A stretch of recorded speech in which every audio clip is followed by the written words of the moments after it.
can I just hold you close? Why don't you come over here? Cause I just don't wanna waste a moment without you near. Cause if you're lonely late at night and you need me by your side, you know where to find me. It all just reminds me. Good times is all I want in my life. Everything will be alright. Cause I just want you all times. So fine, baby, make it alright. And I just need you tonight. You're the one I'll always fantasize. Only you can make me feel this. You, I really mean that you can hold me. It's only you should always love me. You can always hold me. You can hold me. It's only. Let me make it good tonight. Let me make it good tonight. I will make you feel so fine. Make you feel so fine.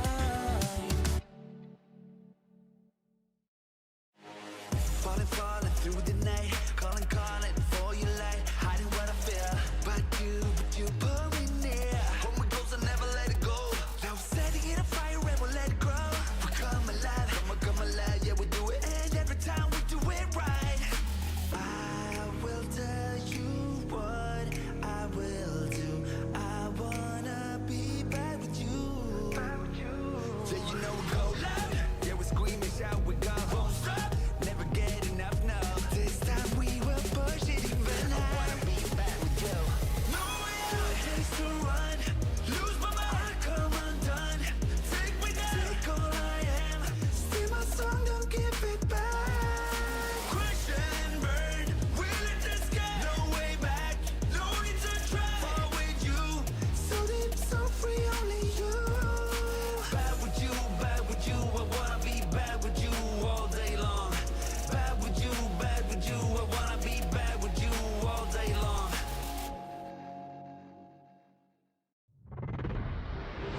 Badass trigger, badass with a gun. Badass trigger, badass trigger, badass with a gun. Going deeper. I'm a badass. Badass trigger, badass with a dream. Badass trigger, in the night I come alive. Badass trigger, badass with a gun. Going deeper. I'm a badass. Passion, my desires making me crazy. I just need you a little bit more. Temptation, power, I'm taking it all. Why you so Hello, welcome in, guys. I have a theory. Okay, I have a theory that after how K-pop Demon Hunters took off, right? The devs were like, guys, we need to hop on this K-pop train and we gotta launch this idol banner, okay? So today we're gonna be playing the new banner, which is the Hearts Ablaze banner, and it is an intense one. I did spend a pretty penny on this, so if you guys want to contribute via donations or anything like that, right?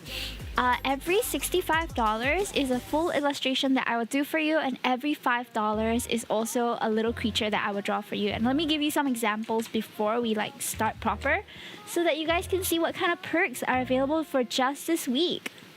Okay, let me just move myself over here real quick. What is that? What is that thing at the side? Okay, there was a floating thing and I don't know what it was. Okay, let me just show you real quick. What are some things that you can claim? Okay, oops, that's not the right one. There we go. Here we go. So if you sub or if you donate $5 today or tomorrow, which are the last two streams of this month, you can get a creature drawn. So I can draw your character as like a Tamagotchi-like thing, or I can draw a creature that you like Sprigatito. I have about 2 more creatures that I haven't drawn yet, but I'll draw it off stream and I'll send it over. So this is what you get for a $5 dono. And if you are interested in getting like a full illustration, whether it's a traditional illustration or whether it is a digital illustration, examples of it can be found here, which is my most recent work over here, all these 3 at the back. Whichever style that you want, that will be a $65 commission as well. Usual price is usually more expensive than that, especially when there's backgrounds involved. So if you guys want to help sponsor this stream, okay, because I pulled for all the cards, please consider supporting me before October ends. Okie dokie. So with that said, before we start, oh yeah, Rafayel is ready to go already. I took a while to update because it's a pretty big update as well. But we're gonna watch the trailer real quick. Now, if you want to see my full trailer reaction, right, I just uploaded it on YouTube over here, but that is a 13-minute long full reaction. And if you want, so if you want, you can check it out. But we're just gonna watch through the trailer so that you guys know what's going on also. Okay, there's a lot going on in this banner. All right, guys, a lot. And I just needed to forewarn you guys. It's a little bit spicy, but not as spicy as like we had one. I think it was Misty Rendezvous, which was an even crazier banner, and honestly not as spicy as Catch-22. But because Catch-22 like really stirs up something feral in you, because it is so dangerous. This one is a bit more casual. They're all like K-pop star vibes. Okay, so enjoy the trailers, just 5 minutes, and then we'll jump right into Xavier, Zayne, and Rafayel's cards tonight. Let's go. Enjoy the music as well. The music as well. It's like it's kind of amazing. That's my lady! Let's go! Look at that floor routine, chat. Oh my god, I want to be like right here. What is to do that on me? I'm gonna be listening to these songs on loop, okay? I swear. He's not even wearing a shirt underneath. Ah! He's a badass, chat. You get it? Ah!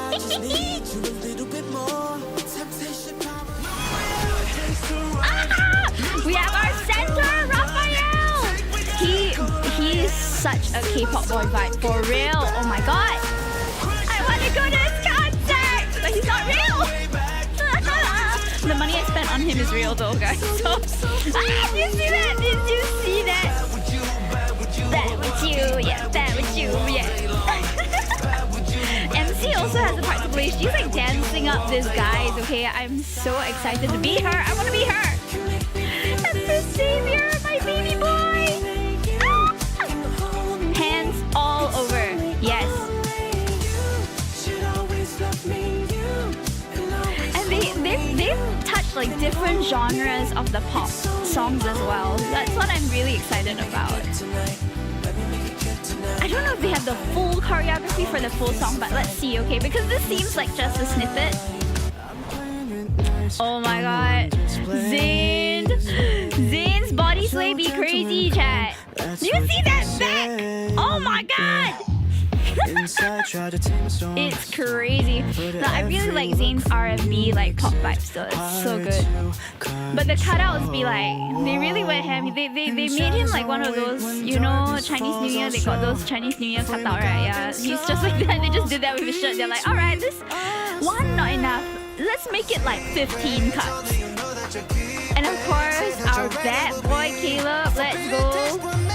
He has some crazy choreography, guys. Like, keep your eyes open, okay? Keep your eyes open.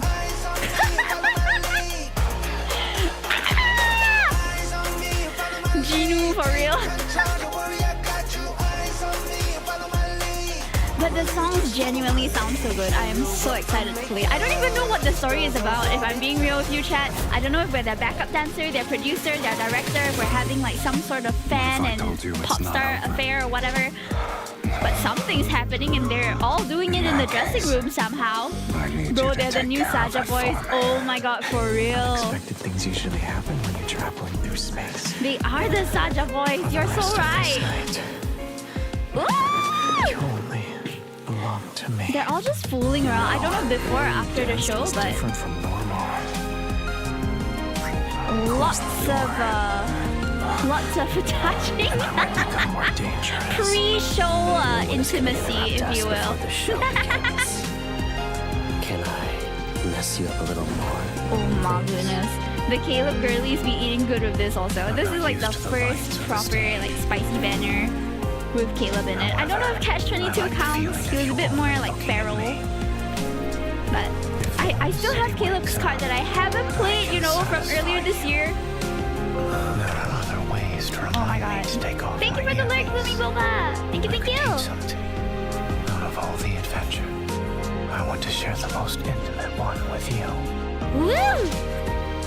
So do we, Zayne. So do we. How can it possibly be a waste? I've always always wanted to It's claim all hard every part surfaces of you with for this banner, myself. guys. On the I waited staircase, so on the long. floor, everywhere. Everywhere It's not except the soft necessarily a surface. bad thing. Before we leave, The waves touching. better let us. Rafayel's one is going to be Together. super spicy for no reason. I tell you. Look at that. So passionate, guys. So passionate. There is no darkness that could ever claim me. Ooh. Because my everything is for you to take. Girl It's is all hungry, yours. chat. Girl is hungry. It really is your specialty. You didn't want the whole night to end. Awesome. I love that. Just That- awesome. I Thumbs hope you up. remember every Thumbs part up, of man. tonight. For real, Not that's why I just couldn't here. pass up on this banner. And the as card just well. looks so good. And I'm so curious about the story. Like, what is going on? Why are they suddenly all idols, right? What is this alternate universe and what role do we play? I'm genuinely so curious about that. Because of Catch-22, it was quite interesting also. It was kind of like a virus of sorts or like some sort of invader syndrome. And we were like the police officer that was hunting down these deviants. But this time, I don't know. Are we their secret lover? Are we their director? Are we their dancer? Are we their duo, if that's a thing in the idol world? We're about to find out. We are about to find out. All right, so we are gonna hop right into it, chat. Rafayel is ready, as you can see. I'm going to set up the villager chat. No, not villager chat box. To have my. There we go. We can have that over here. Okay. Are we ready? Are we ready? I am. I don't know if Is I'm it ready. that If I'm being obvious? if I'm being honest, I don't know if I'm ready for all this. There seems to be a lot, but I'm here for it. I'm just a bit confused. But we're gonna overcome that for sure. All right, let's go. We're gonna start off with Xavier's card today. Because that was for some reason Xavier's card got the most. I honestly expected a different Lee to get the most votes, but as a Xavier girly, I get it. I get you. So we had about 66.7% of the people on Twitter voting for Xavier's card. So is the most requested card that we are going to play today. Okay, so that's what we're gonna do. Let's head on. Oh, do I have a rank up? Yes, I do.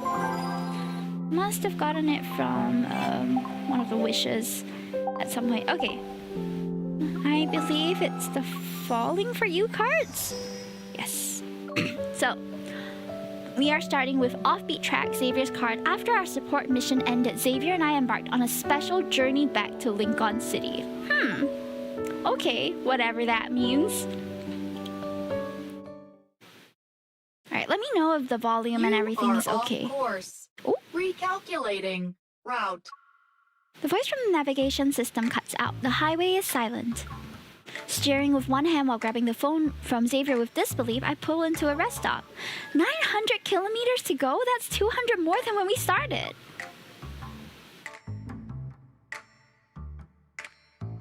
He leans over and taps the refresh button. As expected, the screen goes blank for a while, then it displays a weak signal warning. It's probably the magnetic interference from the polar night. We'll have to try Polar? manual positioning.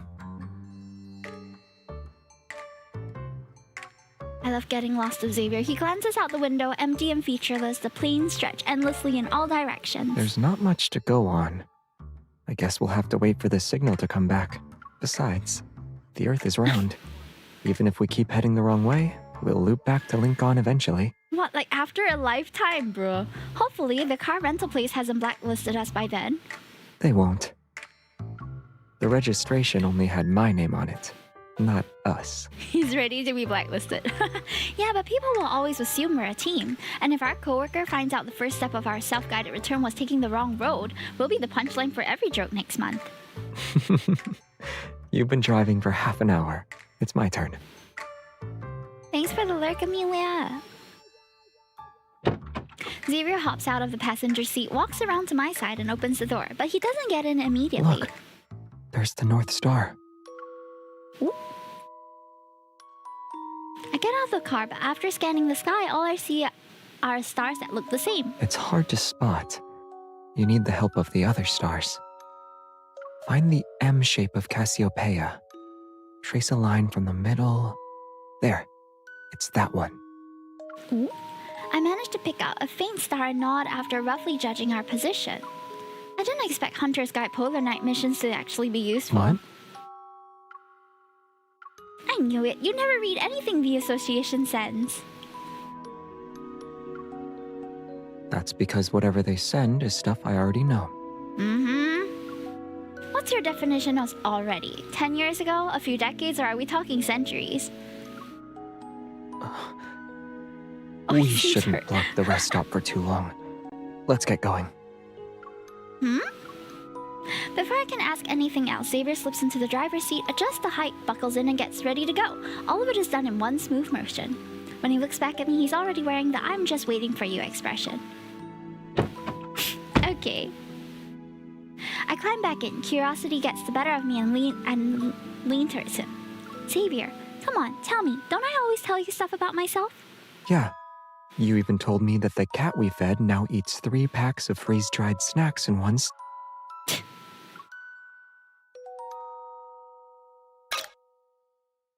Xavier casually turns on the car radio. I hit the mute button and keep staring at him. All right. Most of it happened when I was still on Philos. And yes, it was from a long, long time ago. Back then, it was just called ZK Gamma 13. It was a candidate planet with potential for a self-evolving climate system. Its core stabilization protocol got rewritten several times. It wasn't finalized until after the 7th magnetic shift. Wait, I didn't ask for the entire backstory. He leans on the wheels, rests his cheeks on his arms, and laughs. The signal won't be coming back anytime soon. Since our trip will be a long one, we have all the time in the world for stories. But yours sounds like it might take several hundred years to finish. Then why don't we start with something you'll actually care about? I attended the Astria Knight Academy. It had 3 houses: the Star Hunters, Moon Chasers, and Rainbow Runners. Oh? Each winter, they'd select members from all 3 to form an interstellar patrol team. Sometimes the missions were for support. Other times, they had to scout for planets that could potentially be a new home. Basically, we spent most of our time hopping between planets. That's We a saw pretty lots of cool interesting lore things drop. along the way. One time, we passed through the dust clouds between 2 stars. And we watched a sun that didn't set for an entire day on a planet where day and night moved at a snail's pace. And sometimes, our coordinates would be wrong. We'd land on some unnamed planet until we sorted it out. Like right now. Then based on your interstellar travel experience, what do we do? Xavier faces what's ahead of us, calmly turns the key, shifts gears, eases off the brake, and presses the gas pedal. The car lunges forward and drags my started yelp along for the ride. We'll keep going Thank until you we for reach this, the next rest stop. Okay. So we're lost is what's happening with Xavier's car right now. The signal has been restored. Recalculating your route. The new Thank you. route is 1,000 kilometers. Wait, You will that's even arrive at your further. destination in approximately... No! After 3 confident hours behind the wheel, we somehow end up in the middle of nowhere. Thankfully, the infrastructure here isn't too bad. We managed to find a 24-hour service pod hotel. 2 regular pods, 1 night. 1 pod. The biggest you have. We're not going to sleep well. When I'm in confined spaces, I need intermittent emotional support. I can't be there by myself. That's not even a real condition. Well, tonight is a perfect time for explaining it. Xavier picks up the plastic access card from the tray in front of Otto and glances at the room number. When I was traveling through space, I always had to sleep in those tiny pods. I could never get used to them. They were too cramped. I felt like I might hit my head with every turn. And the hypnotic brainwave tracks were always the same handful of songs. Hi, Hexama, welcome in. I link arms with him. Don't worry, you have me this time. I'll make sure you eat well, have fun, and sleep. A big yawn cuts me off, and Xavier takes his chance to poke my cheek. We'll start with sleep. Then we'll work on everything else. Time to sleep, guys. Okay, good night. End stream. I am a bit sleepy. After spending hours in the car, I finally get to lie down, but now my back is complaining. I toss and turn in the pod. I try to twist myself into a position that can let me sleep. Xavier, maybe we should just return the car tomorrow. There are plenty of ways to get back to Lincoln. Besides, all this driving must be tiring you out. You don't trust my driving? Not really. No, I don't trust the signal these past few days. Stop twisting my words. Oh. If we get lost a few more times, we might not make it back before the polar night ends. Why not request time off? I know you haven't used up your vacation days this year. Sweet. I'll think about it. So, MC's a workaholic, I see. I turn over again to face Xavier. You suggested to Captain Jenna that we ditch the support team and head back on our own. And now you're trying to steal my vacation days? Xavier, you just wanted a reason to travel with me, right? It only took you 1 day and 1 night to figure that out? Impressive. Hi, Mimishi. Thank you for the lurk. His teasing tone is impossible to miss. I don't even need to open my eyes to know what face he's making, so I pinch his waist. It's already been a minute. Are you still thinking about it? I'm not saying no, but time on Earth is precious. Xavier nods and moves a little closer. Go to bed! It'd be a shame to waste our precious time sleeping. The darkness makes everything more vivid. I feel his hand on my waist. Maybe I can give you a proper demonstration for how to help someone who needs emotional support in a confined space. I don't know if he's talking about emotional support or physical support because it sounds physical. Oh! The fade out! Ah! Oh, Xavier MC. Since we're already traveling, we chose the scenic route instead of taking the fastest way back to Lincoln. After dropping off the rental at the nearest station, we bike across half the city and catch a tram. It carries us past plains swallowed by the night. As the lights outside fade, the mountains slowly rise to greet us. Ding! The tram door slides open and the sweet smell of food instantly fills the air. Cola, crepes, Wow. popcorn, blankets, stools, telescopes. We've got the best view in town. Wow. Rooftop balcony at my place. 500 per person. Drinks and shuttle included. Handmade Nordrin postcards. They're Wow. free to taste. It's like a tourist Miss, destination. follow us on social media, and I'll give you the whole set. Thanks, I'll take a postcard. It feels too rude to refuse, so I pick one from the starry sky. With the starry sky, the cutout patterns glow softly under the station lights. This sightseeing town always gets plenty of visitors, but lately it's been an absolute sensation thanks to the polar starry night craze. Still, we've underestimated just how popular it's gotten.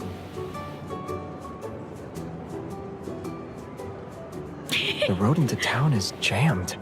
By the time we squeeze through, we'll probably be as flat as crepes. I stare at the sea of people ahead and start having second thoughts. If this doesn't work out, we could go back a few stops. The music festival looked nice. Xavier opens a can of soda and hands it to me. Then he takes it back and swings it over his shoulder. It's okay. I found a shortcut. Is he teleporting us over? We could use that. Deep into the night, it's quiet. Pines are interspersed and the damp air carries the scent of grass and moss. Xavier's so-called shortcut is a path through the forest just outside the town. There's no one else in sight. I raise my phone and try to get a faint signal. Of course, there's nothing. Up ahead, Xavier stops walking. He looks at the sky for a few seconds. That way. Weird, aren't you usually the one who gets lost all the time? Did you download a navigation app into your brain? The stars have been bright lately. During our travels in space, we'd sometimes encounter turbulence and lose our coordinates. So I memorized the star map, just in case. That's kind of sexy. The night air is getting colder. I rub my arms and hurry to walk beside him. Did anything interesting happen while you were lost in space? Xavier blinks slowly, shifts the bag to his other shoulder, and rummages through it. We once ended up on a planet that wasn't in any records. Ooh. It was impossible to pin down our location. Supplies were running low, and the nearest support ships were light years away. That sounds pretty dangerous. Most of the team were new. They thought we'd never make it back. That wasn't the kind of interesting I had in mind. I'm I'm about to say his story isn't what I'd hoped for when a soft fabric touches my cheek. Xavier wraps a scarf around my neck and loops it several times. I have to tilt my head as he adjusts it. Aside from that, the planet was beautiful. Plants were thriving everywhere. We even found a species that people thought had gone extinct. Ooh, a Lazarus Then, species. one day, I came back and found a wavy leaf sea lavender outside my pod. Oh, was it from someone who liked you? I pick a little flower and gently brush it across the tip of his nose. I wish. At the academy, people used to pluck the petals and do fortune-telling with them. You'd whisper your question, and if the last petal gave you a good answer, it felt like a sign. What did you ask?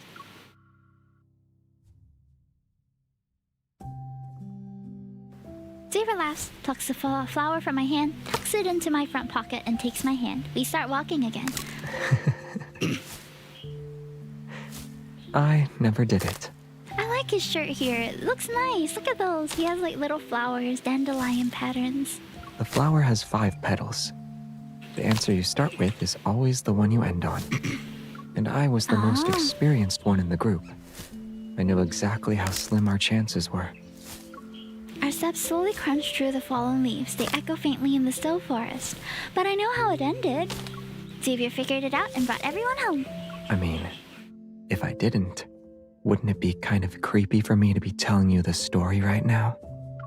Just in time for Halloween, a spooky story. Unable to hold back anymore, I gently kick him.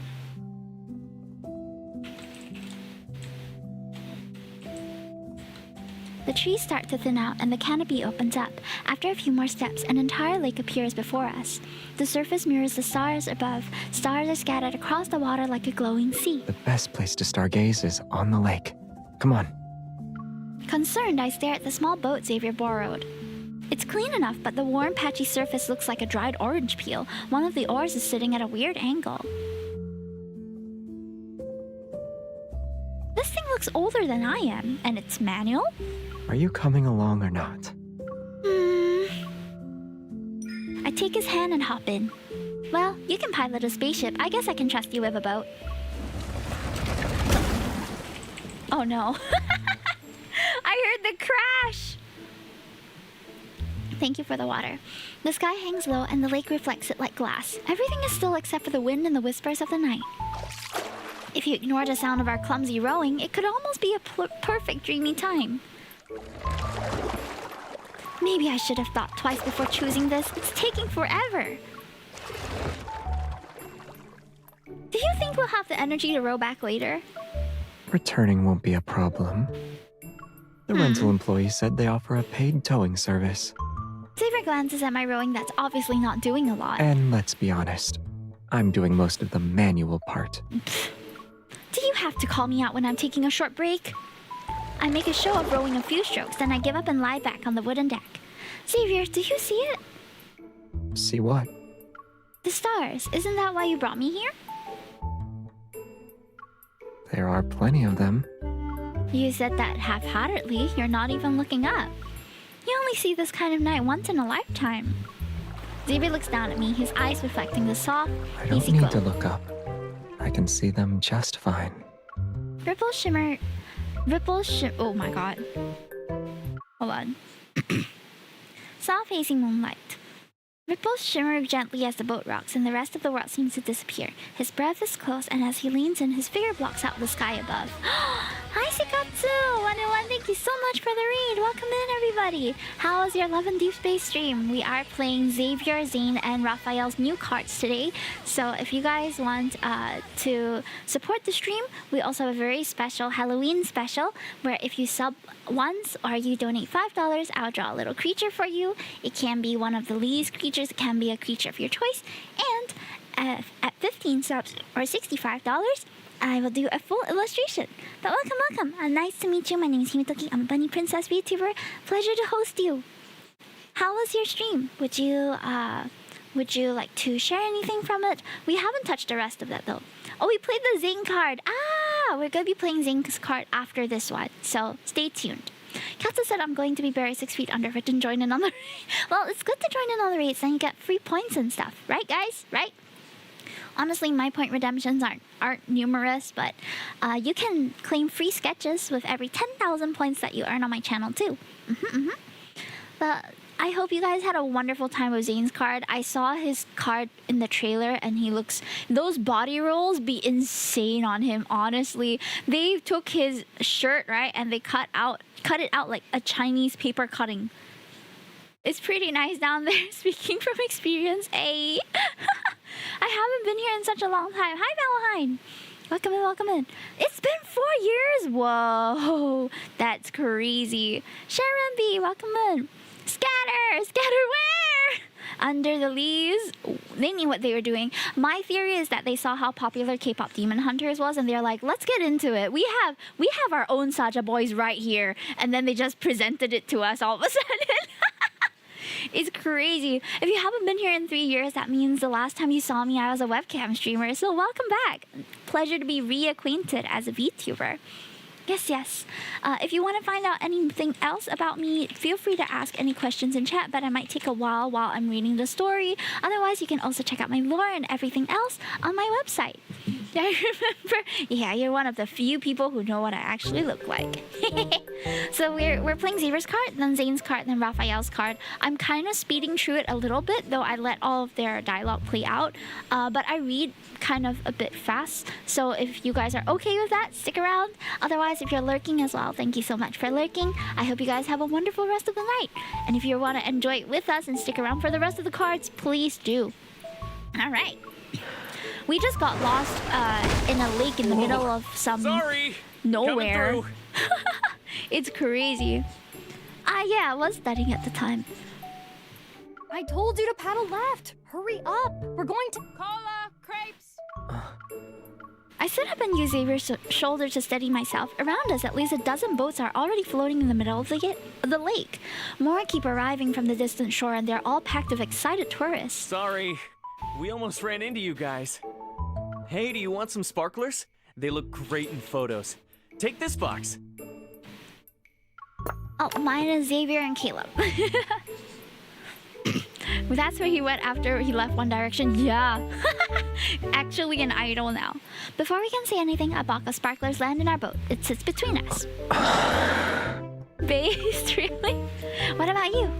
And if you have your favorite leaves, please let me know in the chat. Xavier picks up the box and sits back down. He pulls out a few sparklers and looks sort of annoyed. Come on, it's not that bad. Peak season is bound to be crowded. Even a night like this, loud and a little messy, is still beautiful. You can't really experience it while on a spaceship. I'm fine. You don't have to cheer me up. He's so sad. Aww. I'm a harem girly. It's a tough life out here. Real. I like them all for different reasons too, but my favorites are Xavier and Caleb. So far, I've pulled for all of their cards, except the wedding one. You say that, but your face is otherwise. Confused, he looks up and waves a sparkler at me. I was just thinking. We don't have a lighter. Oh. Xavier thinks for a moment, then he brings his hand close to the sparkler. Little flickering lights sparkle around it. I guess I'll use this instead. I take one and gently tap it against his. Actually, this is cooler. I still don't know how this story is gonna lead to the idol scene, by the way. I feel like we're really far away from that, you know? Like we're out here stargazing and all of a sudden he turns into an idol. Like how does that happen? I don't know. It turns out the polar night sky changes over time too. At first the sky is dark blue like a velvet that was brushed free of sunlight. Stars hang quietly above. Slowly the blue fades to gray, then it darkens into a rich black. One by one the stars grow clearer, brighter, and by the time Xavier finishes pointing each star to me, everything around us has fallen silent.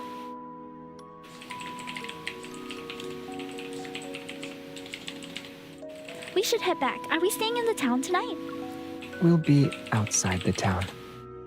Hmm? It's peak season, and there aren't any rooms left. The boat rental guy said we could keep this overnight. Don't tell me the double sleeping bag was also something he just happened to provide. Xavier gives me a look of feigned surprise. It's too theatrical to be convincing. That guy is really thoughtful. Yeah. After a pause, I slide into the sleeping bag and wrap my arms around his waist. Let's just pretend every hotel in town is full. Shoo. Me. pretty dangerous to be sleeping out here on a boat nonetheless. I would never. At least put me on the grass. Anyway, it's past midnight, but the bustling square in the center of the city is still loud, bright, and crowded. A massive digital display floats above the square. It broadcasts a performance on the open stage nearby. Music and lights ripple through the air. Laughter rises as people raise their drinks and dance into the night. We step out of the station and barely find our footing before the crowd sweeps us into the celebration. As for how we ended up here... 2 hours ago? Oh. Xavier, you don't need to hold me so tightly. I can't breathe. You're the one who put your hands inside my sweater. I ended up being your personal hand warmer. It's because who could have known that the temperature would drop by 10 degrees during a polar night? Xavier loosens his arms a little and gently presses his forehead against mine. Sorry. I didn't think it through. It's fine. It's not like I wasn't enjoying it. Besides, this isn't like your old spaceship missions. You don't have to be the most experienced one of all the time, and you don't have to be responsible for everything. With me, you're allowed to mess up. Do what you want. Be Xavier. Okay. Alright, let's row back and find a hotel. The guilt on his face suddenly looks too real. I don't like where this is going. He's the best potty boy. So Agree. the room I didn't He's get. so like, he acts pitiful that part all was the time. actually true. Let's go, Ryan. Xavier, best potty boy. He's my favorite. Luckily, extra trains were running at midnight during the polar night. We caught one going back a few stops, so we made a spontaneous detour to a sleepless city. It's hosting its own festival. Music flows down from the rooftops and passes through train stations and street corners. Lights flicker. Everywhere we go, people are smiling. At first, I'm just following the crowd, but the joy here is infectious. It's not long before I'm walking with a spring in my step.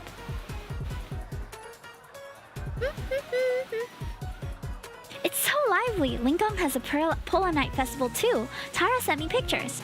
But considering how we're traveling, slow and constantly off course, we're definitely not making it back in time for that. Then let's join this one. But it's really late. We've been out all day. Festivals usually have a dress code and the main stage is still far away. Maybe after a short rest?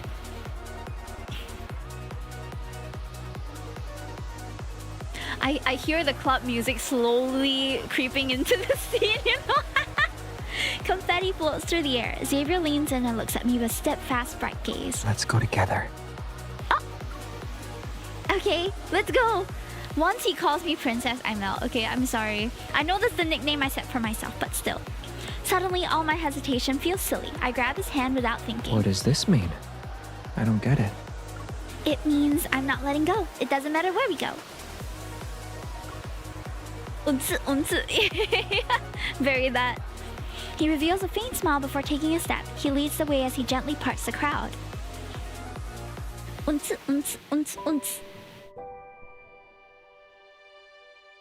We quickly find a self-service styling studio tucked away in a nearby mall. I finish changing and push open the door to the makeup room. It's dark inside. Xavier?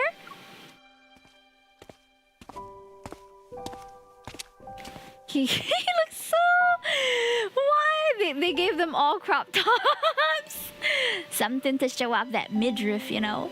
Going around the partition, I finally spot Xavier's figure by the window. His waist especially. Outside, the dark sky could seemingly swallow everything whole, but between the buildings, glimmers of starlight break through. Suspended lights shaped like planets flicker in the air. They're almost like quiet whispers from a distant galaxy. Why are you just standing there? I should be the one asking questions. Why didn't you turn on the lights? I almost walked past you. He moves closer and turns on the lights around the makeup mirror. Can you see me now? Or should I turn on a few more? Is this Rave Xav, guys? It's Rave Xavier! Oh! That's not funny. Stop laughing. Oh, that wasn't very funny. Okay, I'm sorry, MC. My humor too lame for you. His fingers brush against mine and a soft tickle trails across my palm. The chains on your outfit are tangled. Oh, are they? I look down and see his slender fingers already working to untangle the decorative chains around my waist. He already has this kiss mark here. Did he just like put that on? Is that a temporary tattoo or something? What? You're very thoughtful. I bet it isn't your first time dealing with something like this. If I said it was, would you give me a quick lesson before we head out? I see where this is going. Xavier is still looking down and carefully adjusting the chains as if he said an offhand remark. I think for a moment, then I playfully reach out and loosen his tie a little. You don't have to look flawless on stage. A little messiness might make it more charming. Is this for the stage? Or for you? He's calling us out, chat. If it's for me, would you listen? He slowly raises his head before placing my hand on his bangs and letting me ruffle them. Aww, our soft boy! Through the tousled strands, his eyes shine like distant stars. What's next? The air between us slightly heats up. I quickly look away and press my finger against his forehead. During a performance, your eyes should be focused. Don't let them wander. Why is it important to stay focused? It helps convey emotion as it's more engaging, more magnetic, I guess. Then why do you avert your gaze when I look at you like this? He is really staring into our soul here, chat. Why? Why do you avert your gaze? Tell me! Did I do something wrong? Ah! Classic Xavier with the rhetorical question. Mirroring his expression, I stare back at him. Stop asking me that. Don't you already know the answer? No, I don't. But on the boat, I remember you saying that Xavier is allowed to act on impulse. He can make mistakes. And he likes to use my words against me. I could never win an argument with this man, probably. Our gazes meet again and he leans in. So even if I mess up now, will you still look at me like this? Our noses touch. His breath is warm and gentle, like fluttering down feathers. Then you have to keep shining. Don't let me lose sight of you. All right. I'll be the brightest star in your sky. Oh, that's so cute. Hold, saving that. Why are we performing? Above us, the starry sky stage has dimmed and I can faintly hear the closing song in the distance. Whoa! Whoa! What's going on? As expected, by the time we're done with getting ready, most of the ceremony is already over when we arrive. This doesn't look like we're getting ready. This looks like we're doing other stuff. We got distracted, sidetracked, side questing, if you will, between the sheets. Xavier is... Hime, Xavier your favorite? Yes, he is. Yet as I look at the hand that tightly holds mine, I know I haven't missed out on what actually matters. The stage is all the way up there, the cable car is close. How are we supposed to go up? There's a method that's faster than a cable car. He should have just teleported us since, like... Why did we spend like 15 hours traveling around and getting lost? In the blink of an eye, the scenery around us shifts. When our feet touch the stage, the planet-shaped decorations light up again. The audience has left. No one is here to notice this quiet, subtle change. Oh, no one is here? But we're still out in public, sir. At least we don't have to worry about the crowd. And right now, I want to watch. You only want to watch me dance? I nod without any hesitation and pat his chest to show I'm looking forward to it. He leans in, his voice tickling my ear. All right. That was a very nice soft whisper. Hehehe, saving for later. I hope you like the brightest star. It's crazy that he's just got this routine in his pocket, chat. Ain't no way. He moves to the rhythm and steps into the starlight. His body stretches with grace, each motion fluid. Spotlights arc like trails in the Milky Way. Starlight gathers and shimmers behind him. Everything is enveloped in a soft, radiant glow.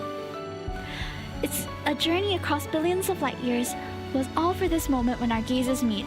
And he has a choreo for some reason. Then maybe those eyes have been searching for me for a long, long time. Can I just hold you close? Why don't you come over here? Okay. I just don't wanna waste a moment without you near. 'Cause if you're lonely, his little looks at us is so cute. by your side, you know where to find me. He has such a nice little smile. Oh my gosh, that tummy and chest rub thing is crazy. So this is how Xavier dances at the club. The typhoon! My favorite move of his entire choreo. I still can't believe that they're perfect enough that they can even dance. Oh!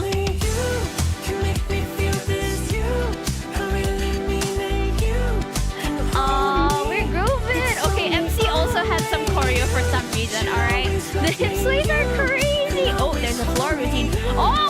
Oh! Oh my goodness! I know there isn't anyone here, but still! But still? Oh my goodness. I can't believe they just did that on stage. They're so crazy for that, guys. Oh! Oops. Oh, it's one of those, ooh, we're almost getting caught moments, which Xavier seems to like for whatever reason. Unexpected things usually happen when you're traveling through space. It looks like our journey is about to get swallowed by the darkness. At least, I'm not alone this time. Some things should be kept between two people, and only two people. Oh.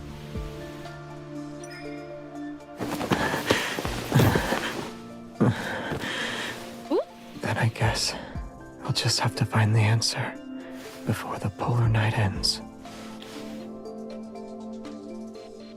What are we doing? Oh my goodness.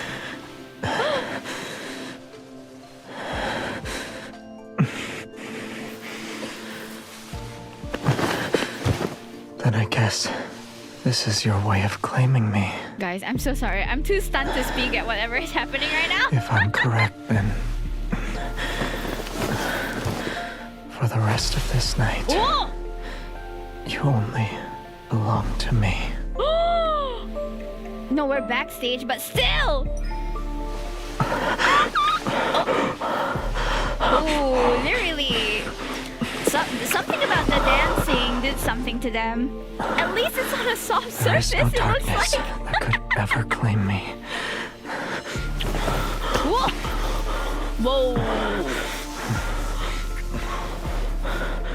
Because my everything. Oh my goodness. Whoa! She's hungry. Something about for that you to hip take. sway dancing It's all routine yours. we did. It was like a mating ritual, you know? You know how birds do a little like dance before they get down and dirty? That's exactly what we did just now. Okay. So that happened. The male and female bird, exactly. They just went like, oh yeah, dancing, and they're like, it's time to mate right now. Let's go to the nest and do it. Ah! Well, at least they're on a soft surface. Because I was looking at the rest of the cards in the trailer, and it looks like everybody else chose something hard and uncomfortable for making out on for whatever reason. Okay, calm down, chat. Drink some water, okay? Reel in those hormones. But this is kind of a short card, right? Unless it isn't ending yet. Alright, let's see. After the celebration, we spent the night at the hotel and we're back on the road the next day. Things didn't always go smoothly, but I like the little hiccups in the journey through space. We dealt with them. Under the night sky, the countryside stretches out before us. The city lights in the distance flicker faintly along the horizon. There's one last stretch left in the trip before we return to Lincoln.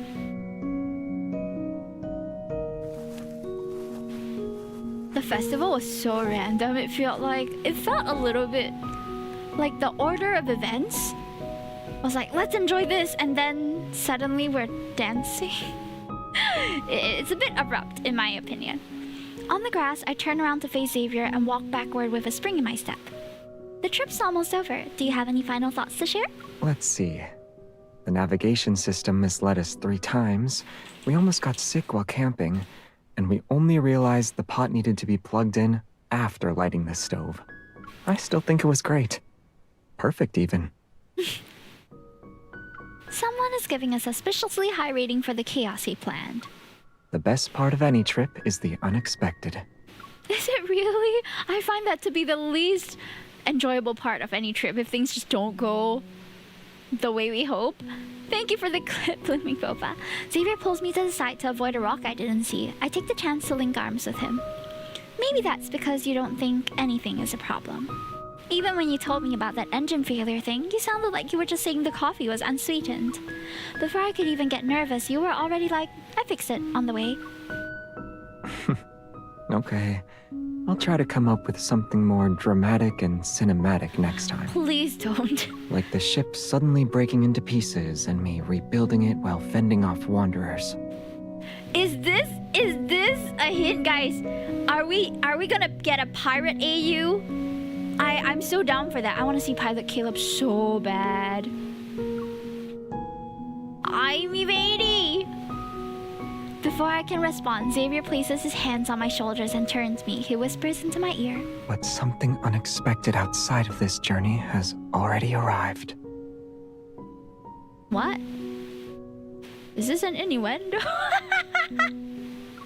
Suddenly, flames burst through the dark sky. Nearby, a massive curved figure begins to rise. A hot air balloon. Huh? What? Why is there suddenly a hot air balloon too? The wind whistles past. There's a soft whoosh as the flames flare up and cast flickering lights across the hot air balloon. Are we in the hot air balloon? The hot air balloon rises. The envelope swells with the wind, and the basket sways slightly as we look. Sorry, I'm just so thrown off by this sudden change in setting. Before, the ground glows with a soft grayish blue hue. The outlines of the rooftop shimmer faintly, and a silver road arcs across the land in the distance. Everything looks so small. The houses, the roads, even the forest we just walked through. Yeah, from up here, all of it seems tiny. When you looked down at the other planets from your ship, was it also like this? At first, yes. Eventually, it just felt quiet. Was it lonely? Xavier leans on the edge of the basket and lets out a small laugh. Not really. You just realized that whatever you thought mattered, maybe it's not as important as you believed. Whether it's the reason you started the journey, or the choices you thought were non-negotiable. When you're that far out in the universe, they start to disappear. He looks up at the night sky. His tone remains soft. I used to think people forget why they set out on a journey in the first place. Little by little. I nod, choosing not to press further. In this brief exchange of words, the hot air balloon continues to rise. Mist stretches across the treetops like a veil, and the dark-colored mountains roll towards a glowing city skyline. Xavier, that's Lincoln City! Did we rent this hot air balloon? Don't we have to return it? The hot air balloon sways gently. I reach for the edge and end up touching Xavier's hand. I tilt my head to look up at him. He's already looking at me. From the universe's point of view, we're not even a speck of dust. But right now, before fading you fill to up dust, my entire sky. Hi, Bootleg Gaming. The hot air balloon hovers. It's as if the world is nothing but us and the stars. When there are countless stars, finding one specific planet is almost impossible. The universe is too vast. So much so that even two people meeting again feels like a miracle. That's I've true. traveled far, taken wrong turns, seen things I never expected, but I never forgot her name. The planet I had been searching for all along. Maybe that drifting traveler looked up at the sky in the exact same way the current me all those years ago, whispering the names of stars over and over again, trying to remember. And those stars he saw, were they as distant, quiet, and unreachable as the ones we're seeing now? So you didn't forget. No matter how far you went or how long you took, you never forgot about where you wanted to go. The city lights ripple through the mist below us. Time itself seems to slow down. It's because this time, I'm not traveling alone. Someone has been with me the whole time, with her by my side.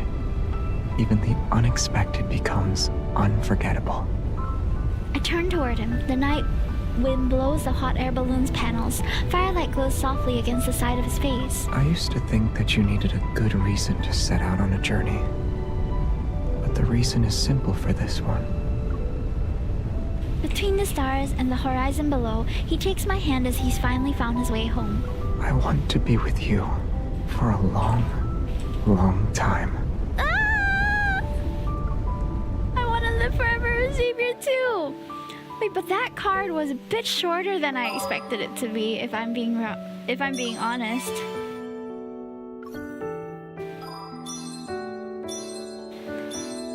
It was just maybe half an hour or like 40 minutes.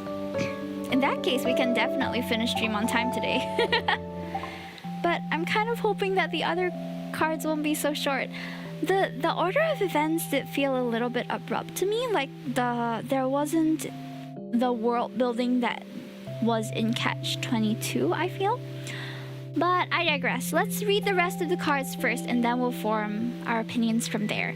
I need to go to the toilet real quick though. Can I just take a quick break, guys? I will be right back in about a minute, okay? 1 sec. Oh, Rafayel's not happy. Hold on.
Thank you for waiting. Hi, Raga-chan. Nice to see you. All right. So we just finished Xavier's... I don't want to leave this place. I hope today never ends. Don't worry. Rafayel will get his time too, okay? But we are going to be going to Zayne's card next. And this is Chilling Crescendo. Zayne actually likes this kind of music? Question mark? MC, I feel like MC has a certain expectation of what kind of music Zayne likes. I feel like we all do. What kind of music do you think he likes? I feel like he likes chill piano, maybe some classical music. I don't know. Whoa! I can't wait to see the full degree of these moves here. Let's go. I think we're gonna start with something about the Polar Night as well, and then we're gonna move into that idol scene. Is the water still not back yet? I'm terribly sorry, but the Polar Night has affected our water tank maintenance schedule. Oh no. The water supply won't be restored anytime soon. If you need water, I can get you some more jugs. Oh, forget. I never expected things to be like this. I thought staying at a van life campground would be a special experience. I spit out the toothpaste and glance apologetically at Zayne, who's brushing his teeth. I was the one who suggested this in the first place. It is a special experience, no? It made us acutely aware of how important water is. Zayne responds with his toothbrush still in his mouth, his words as unclear as mine. Due to the magnetic field in the Deep Space Tunnel, Lincoln City and its surrounding areas officially experienced a polar night 3 days ago. Having driven away from Lincoln, we arrived at the van life campground. It's where we'll be staying tonight. I should get another jug of water while I'm at it, just in case we need it tonight. I like his sweater, it's so pretty. Although several days of travel have left us somewhat weary, they've also brought us more genuine novel experiences. Watching Zayne walk towards the water station, I can't help but recall the entire process of how I was tricked into coming here. Oh, Flashback time? His comfy pajamas! Recently, Zayne has taken a strong interest in recreational activities. That day, he dragged me along to try out the new home theater system he had bought. Have you already tested this legendary 8D experience? Not yet. You want me to watch a horror movie with you without testing it first? That's a bit much. Before I could continue, lightning streaks past the floor-to-ceiling window beside us. It's very realistic. I'll make sure to leave a review for the sound effects. He's so dad for this. Following the protagonist, we enter a bedroom. An alarm clock suddenly rang behind us, breaking the silence, but the character on screen showed no reaction to the eerie sound. Zayne, did you hear that? Please tell me I'm not the only one. Hmm? Oh, that's an alarm I set. We paused the movie and removed our headsets. Zayne reached for his phone from the sofa behind us. Why did you set one at this hour? Is it to remind you to take a nap? Tickets. The unexpected word slipped from Zayne's mouth as his fingers quickly swiped across the screen. Tickets? Is it another popular exhibition? He looked like he was ready for battle, and I found it unusual. I retrieved a message gun from the nearby drawer. Massage gun. Do you need physical assistance? I don't have any successful experience with it, but logically speaking, it should work. It's creative, yes. But I still believe nothing is more reliable than a surgeon's hands. What was that for? That whole interaction, huh? The countdown on the screen kept ticking. I leaned in and read the event's description. Polar Night Music Party. Different genres gather under the polar night sky to give you the most extraordinary auditory feast. I nudged Zayne's arm with my elbow. No wonder you're so enthusiastic. Looks like our secret rock and roll boy is about to show his true colors. Of course. I'm serious and proper at first glance, but I'm into metal and electronic music in private. Really? I'm surprised. The ticket purchasing portal opened after a few flashes. Zayne tapped the screen rapidly but steadily while continuing our conversation. But the band I want to see this time doesn't play rock and roll music. One of their songs had a profound impact on me. Unfortunately, I missed their previous shows because of work. But I won't let it happen this time. My vacation happens to coincide with the polar night. The music party is far away from Lincoln too. You've been planning this for a while. It's in River Isle. Driving there would take a few days. Traffic conditions during the polar night are bound to be complicated. You should give yourself a few more days so you don't get stuck on the road. Of course. He opened the ticket information page and turned the screen towards me. However, it won't just be me. As far as I'm aware, Anhunsen class and Psychic class evolvers are easily affected by this polar night. So you happen to be on leave. Oh. Okay. He checked our schedule too? That's kind of sweet. Zayne returning with the water pulls me from my memories. The evening activities at the campground are winding down. It's still a little chilly out here. Should we head back to the van? Taking Zayne's outstretched hand, we climb into the somewhat cramped but cozy little vehicle. Hi, Azarath. Thank you for claiming your biscuit. The driver's cabin has been merged into the living area. Meanwhile, the beds still maintain the compact camper bunk bed structure. You can choose first. Do you want to sleep on the top bunk or the bottom bunk? Can't we share a bunk? The bottom bunk is more convenient to get in and out. I'll take that. I quickly claim the bottom bunk and tilt my chin towards Zayne. I'm sorry about the latter top bunk, buddy. Pick a cake, welcome in, thank you for claiming your bunny biscuit. And Big Meaty Mac, welcome in too. We're playing Zayne's idol card. It's called Chilling Crescendo. So we are experiencing a polar night right now, which is a phenomenon people apparently like to gather to see, where the stars are really bright.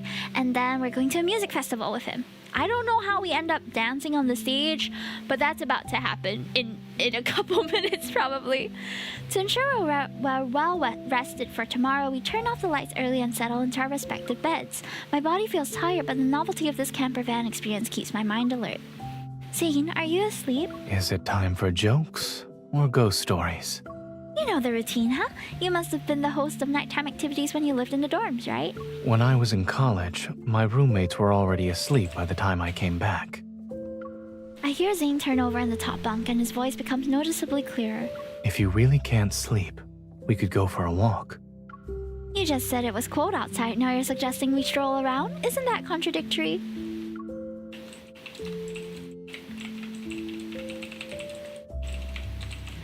Zayne's hand dangles down from the edge of the top bunk. It sways back and forth like a cat's tail. I didn't anticipate this sleeping arrangement when I offered you the choice, so I wouldn't mind doing it over. Amused by his rather obvious hint, I poke his palm. You're the one who gave me that choice. You should take responsibility for your actions. He pulls his hand back, but I hook it with my finger. Don't you think this is fun, though? After graduation, dorm life slowly becomes a distant memory. Mm-hmm.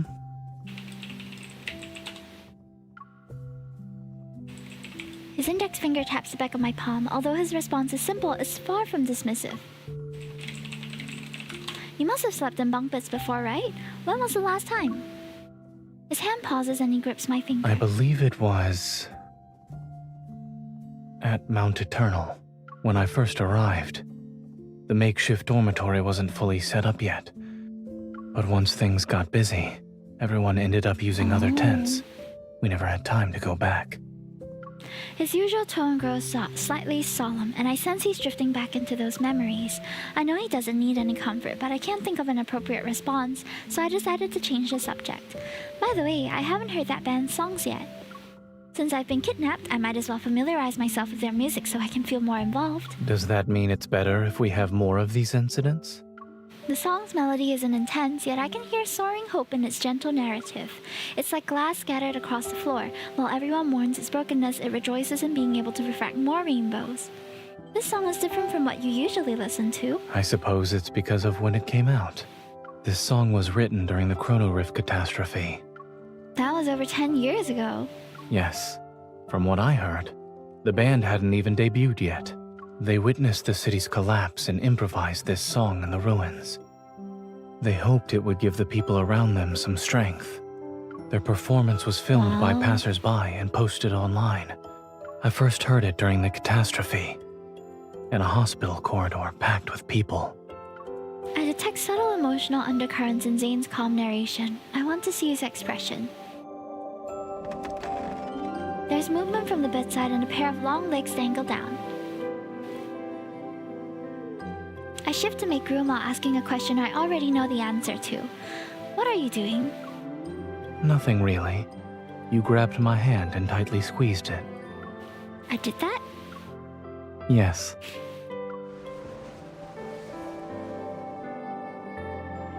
Zayne lies down on his side. Facing me, he props his head up with his hand.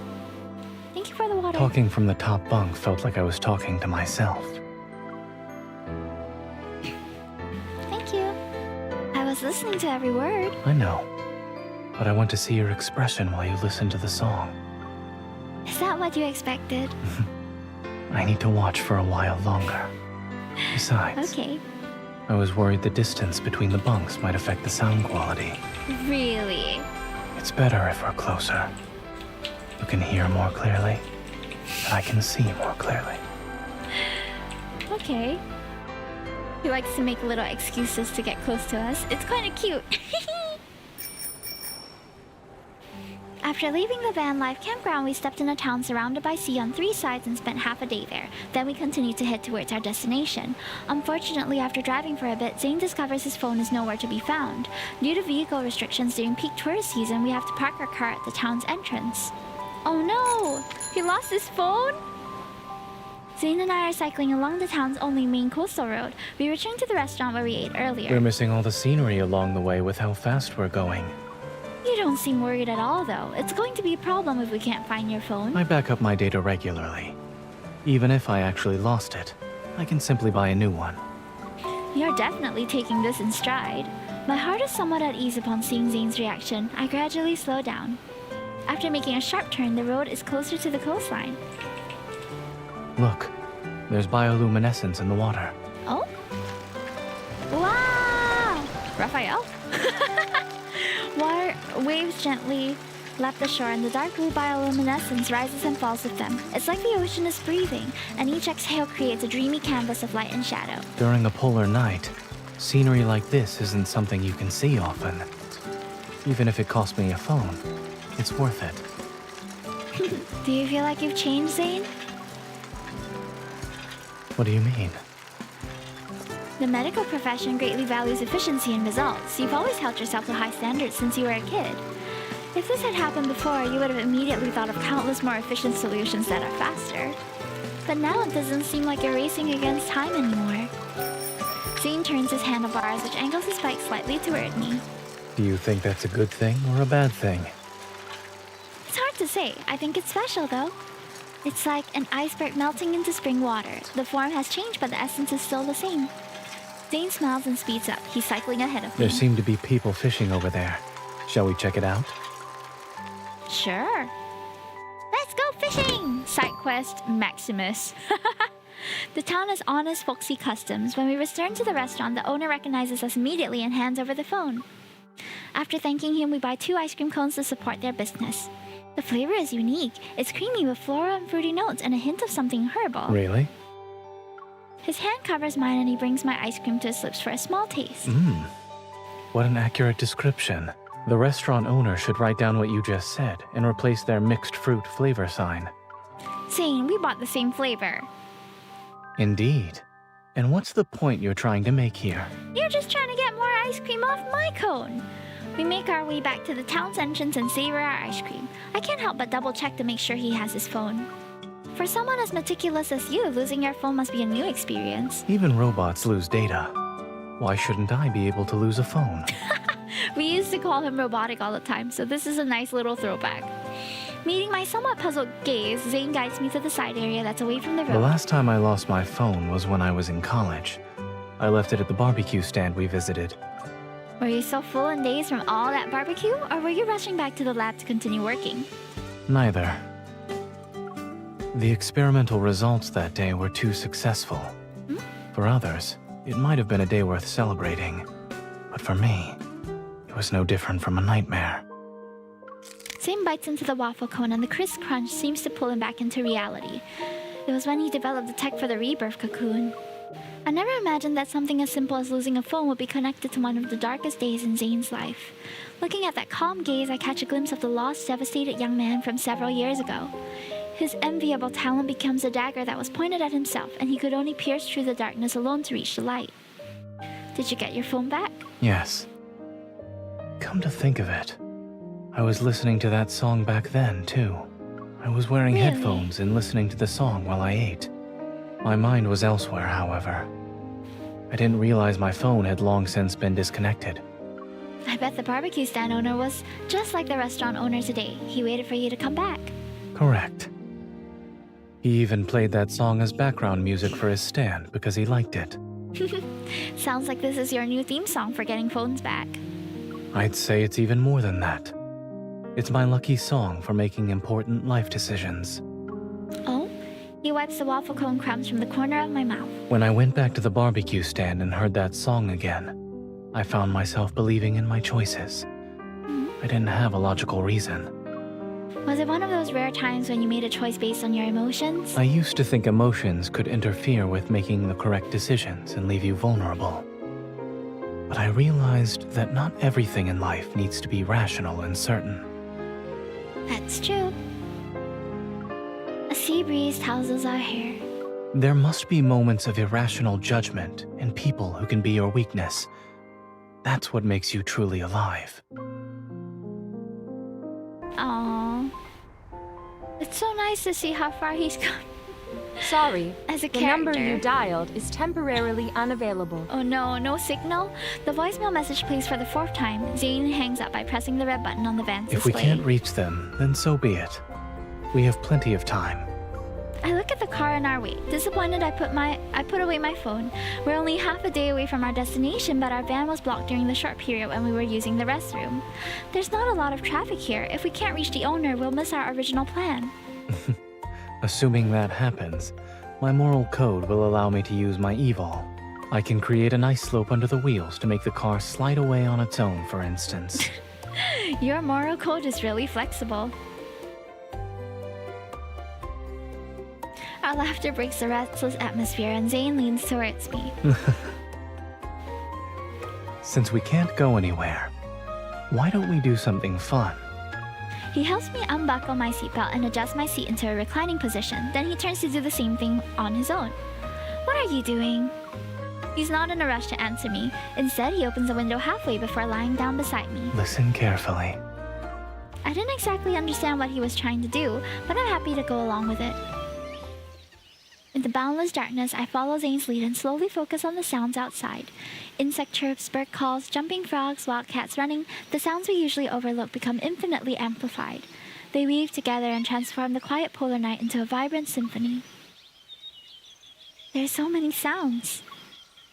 Beautiful, isn't it? When Dr. Zayne is busy, he can't even spare a moment for activities that waste time.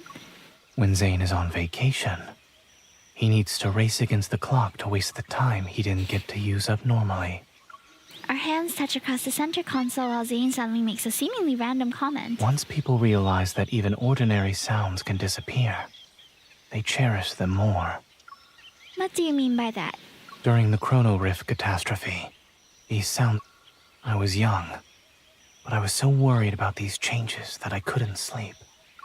To think our darling little boy Zayne was already an adult worrying about the whole world. If I'm not mistaken, you were probably listening to that important song during those sleepless nights. Your intuition is getting better. However, the song wasn't the only thing that let me sleep back then. He tightens his grip on my hand. The person sleeping somewhere nearby in the hospital was someone who could give me peace of mind. Was I in the same hospital as him during that time? Well, sounds like we were. After dealing with various unexpected situations, we arrived at the guest house on River Isle on schedule. The atmosphere from the music festival has spread throughout the city, and even the guest house lobby is packed with people. As soon as the door opens, I immediately plop onto the double bed. We're finally here! Tomorrow will be a day with no driving! Meow! A cat's meow makes me jump up from the bed. There's a cat? You just noticed? It's been on the balcony ever since we got here. We can let it stay if that's all right with you. I don't mind.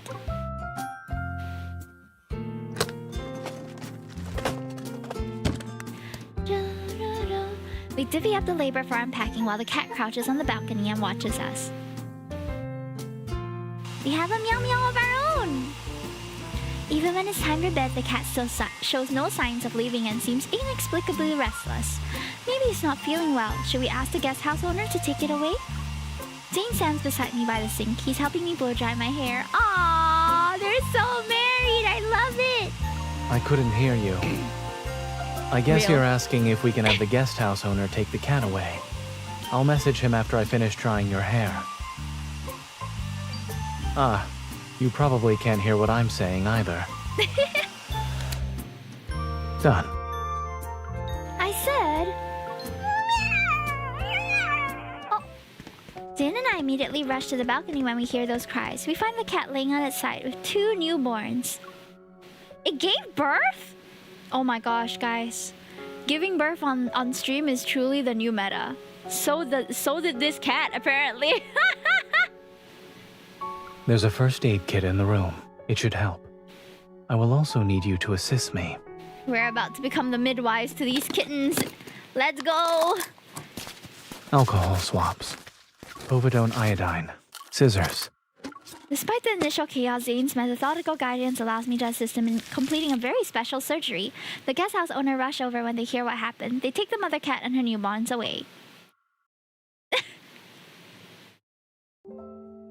When I come back to my senses, I find myself sitting in the guest house backyard. It's a nice place. The wind chime by the back door rings once as Zayne walks into the yard. How'd it go? To be honest, this was the most relaxing surgery I've performed in months. Is that so?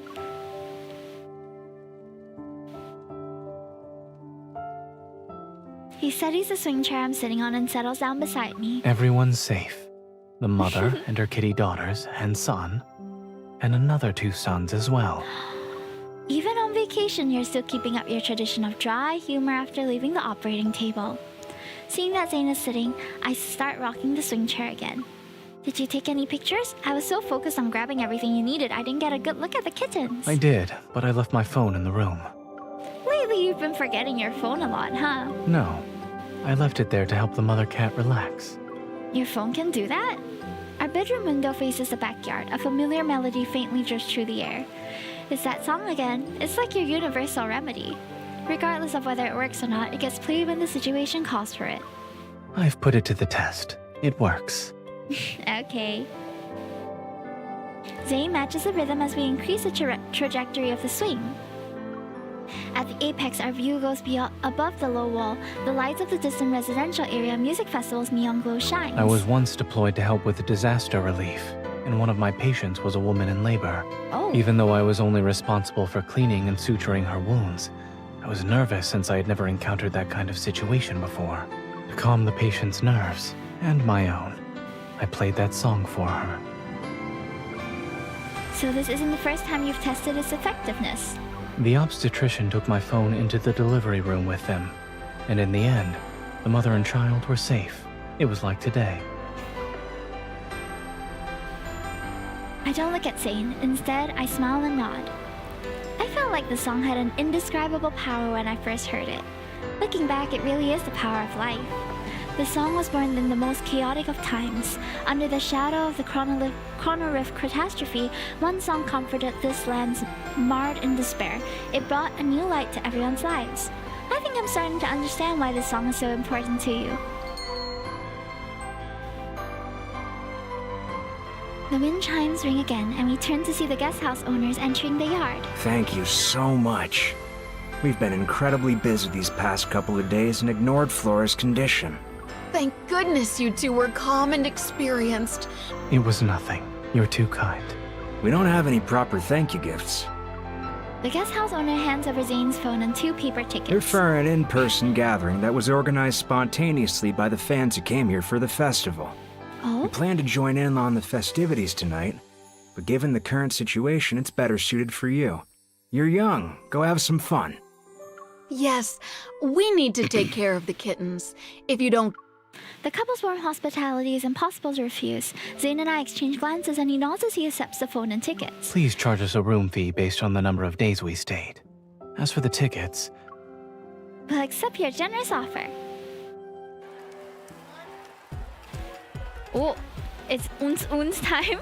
Following the guest house owner's directions, we successfully find the gathering location. The venue is already bustling with activity. Fans are dressed in vibrant, dazzling outfits that move between different styles. His rave outfit! Oh my gosh.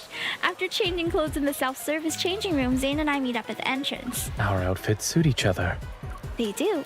The Zayne before me is wearing clothes that are different from his usual style, yet his expression is as relaxed as always. You're not really awkward while wearing this kind of outfit now. You've improved. I walk up to him and he leans down to let me adjust his collar. Since we're here, we should make sure to enjoy ourselves to the fullest. My hand is enveloped in his palm as he leads me towards the densest part of the crowd. Let's go. Let's go. Clubbing with Zayne. Let's go. The dance floor is shrouded in constantly shifting lights, and the air is filled with lingering bass notes of mixed perfumes and champagne bubbles. As a new song starts playing, the crowd that was quiet for half a second erupts with lively cheers once again. Is it too crowded for you? His forearm creates a protective space around my waist. I'm shielded from the people who are around us. A little, but I wouldn't mind this place getting more crowded. I trail my fingers across Zayne's chest as I spin to the music's rhythm. He said we should enjoy ourselves to the fullest. His arm around my waist tightens its grip. In the space of one breath, the noisy crowd fades into a blurred backdrop. I always believed in keeping my promises. Zayne, who had just been swaying to the music, suddenly takes the lead. After several consecutive side steps, I can barely keep up with him. Even your dancing has gotten better. Is this also a result of developing your interest in hobbies this past few months? Instead of answering me, he uses a subtle lifting motion to help us avoid a man who almost stumbles into us. If I were you, I'd make not getting stepped on my only goal for now. You're underestimating me. I'm not. It's just that the conditions here are limiting. There's not enough space for you to really show off. Using a spinning motion to adjust his posture, he scans the surrounding stages for There's space. an empty stage over there. Would you like to give your dance partner the time for one more dance? Oh. Oh, this one has people watching though. Oh my goodness. Oh, the body Zayne. I'm playing it nice, normal on display. So gentle and calm, that's what they say. Oh my goodness. Yeah. This choreo is so crazy. But every look from you makes it hard to I think I'm gonna listen to this song on repeat. Wait, your glasses, bro! You need those, I think. MC! MC! Oh my gosh. Girl! Yes! Oh my gosh, I'm having so much fun watching them dance. Oh my god, the back! Ah! I knew he was obsessed with back, dude. Woo! Let me come closer, I'll show you. I love that. That was really good and intimate. Like, water, water! We're probably real sweaty after dancing. Ooh. I'm not used to the lights or the stage. Are we backstage now? Seems like it. However, I like the feeling of you only looking at me. Ooh. Well, that's convenient. He can just chill the water for us. Whoa! MC! Before the city wakes up, I can satisfy you. You can what? On the stage, he threw his glasses away, comes back, we take them off again. Oh, Nana's using his spectacles on his lips? I'll spend every second with you. You forgot to take off your earpiece. MC is so crazy for this. Oh my goodness! Ah, why is this so spicy, dude?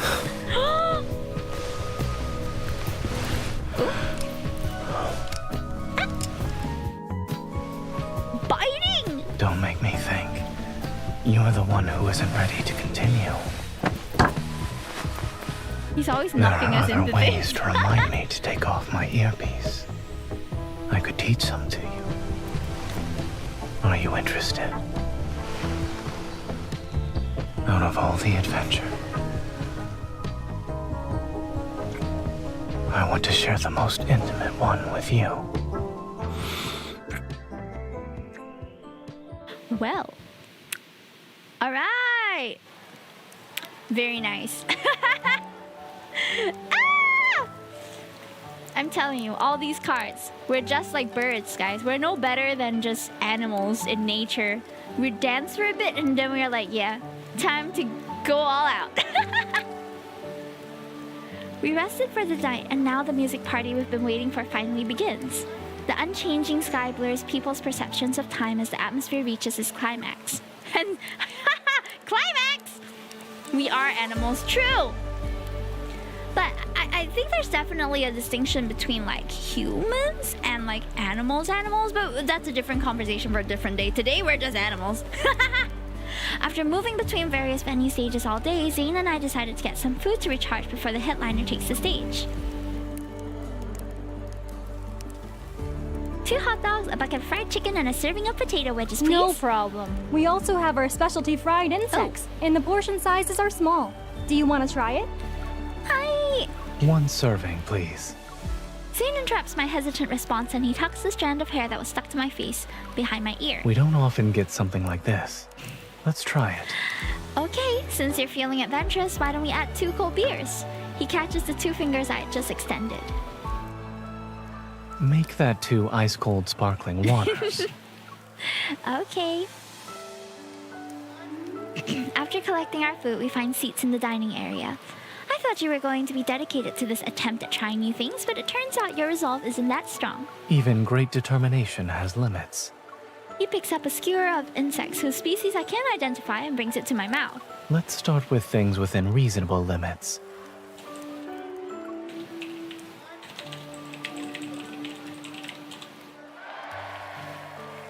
By By the time we finish our meal, the previous performance in the main venue has ended. To ensure fair viewing opportunities, fans must leave and wait to enter the venue again when the bands rotate.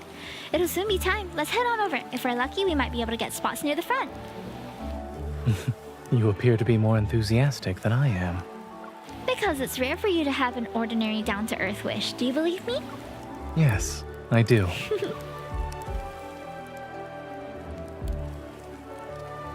As I pull him towards the rating area, I realized that what I was said jokingly was actually a truth I'd never considered before.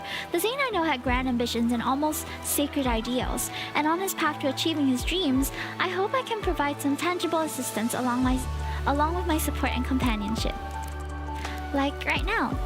I'm even more excited than he is for the music as I witness his simple wish being fulfilled step by step. Do you want to have more fun during the endless night? I guarantee it's safe. It'll feel like you and the music are floating on cloud 9. Who is talking to me right now? I hear faint voices nearby. Following the sound, I see a suspicious-looking man approach young people.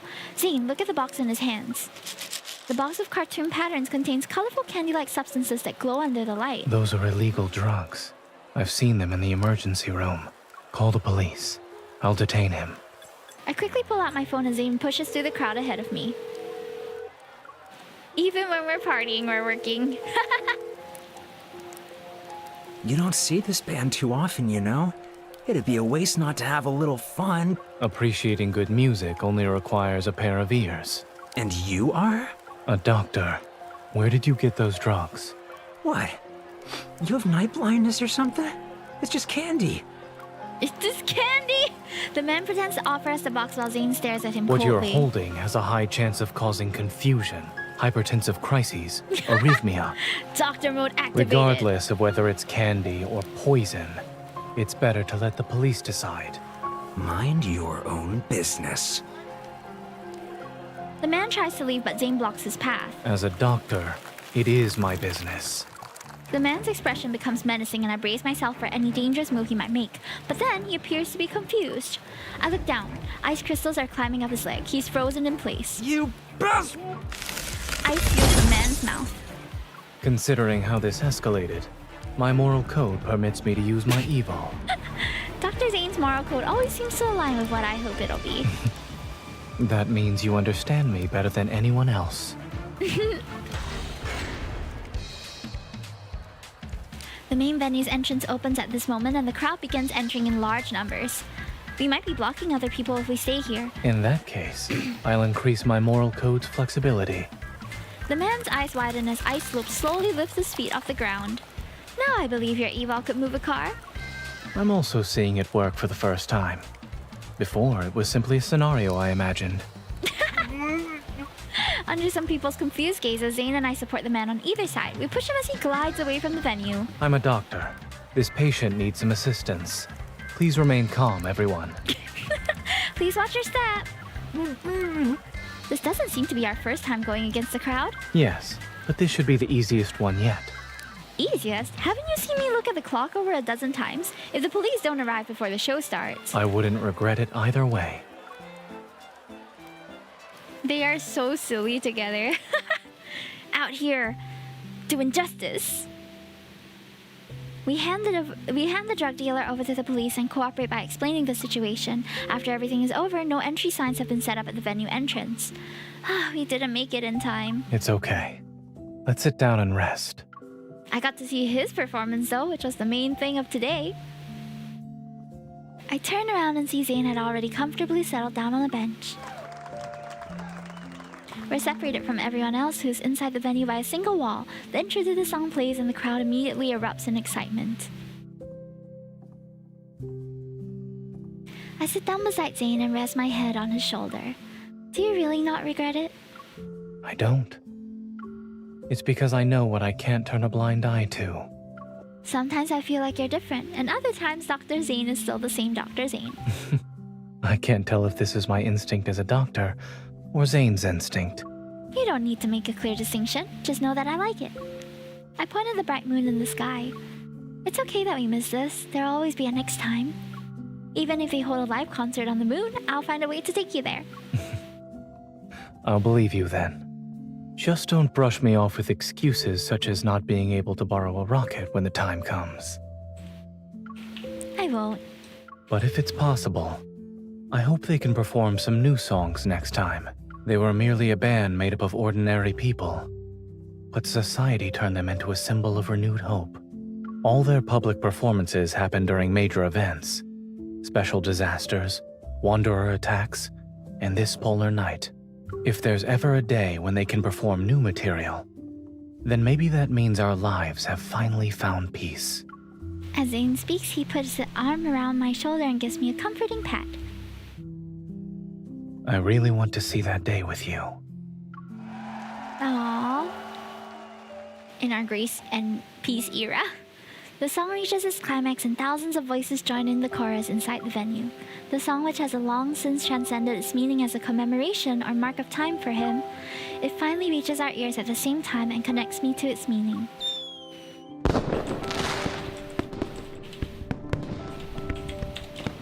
The dark skies pierced by a shrieking trail as fireworks explode. It marks the end of the music festival. It's over. Yes, it's over. You sound a little reluctant. Perhaps. But the polar night isn't over yet. We can take a different route back to Lincoln. Who knows what we'll encounter along the way? Those interesting things could let me see a different side of Zayne. A different Zayne only appears in front of the person who's different to him.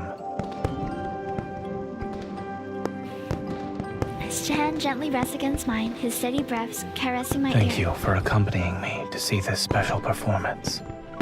Under the brilliant fireworks, Zayne's voice is above my head. Now then, would you like to drink a cold beer together? Yes! Finally! Alcohol with Zayne! That was a fun little adventure. I liked his dances. That was probably the most exciting part. But I also find it really funny that he was still kind of working while we were on holiday like that. He just can't seem to like let go fully, and that's totally okay. Alright. The last card that we'll be playing today is called Ignited Echoes, and it's a Rafayel card. It says, on a distant mysterious island, searching for a path that led you there. He is really like... He is eating and serving and everything, okay, in this MV. I can't wait to see the full choreo. Let's go!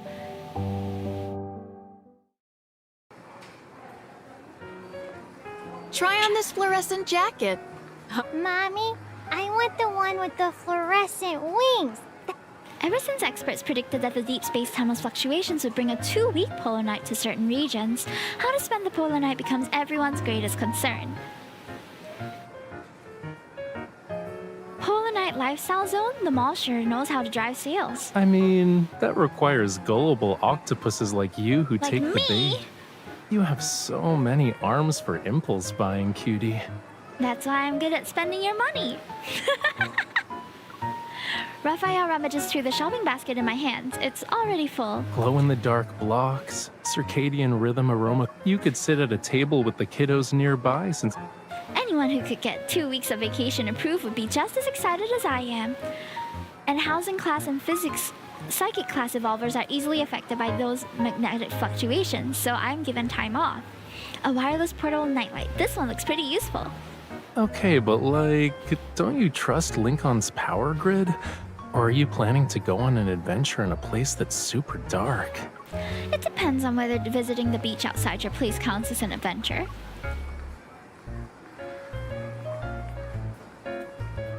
It's hard to say. The magnetic fluctuations will affect the ocean too.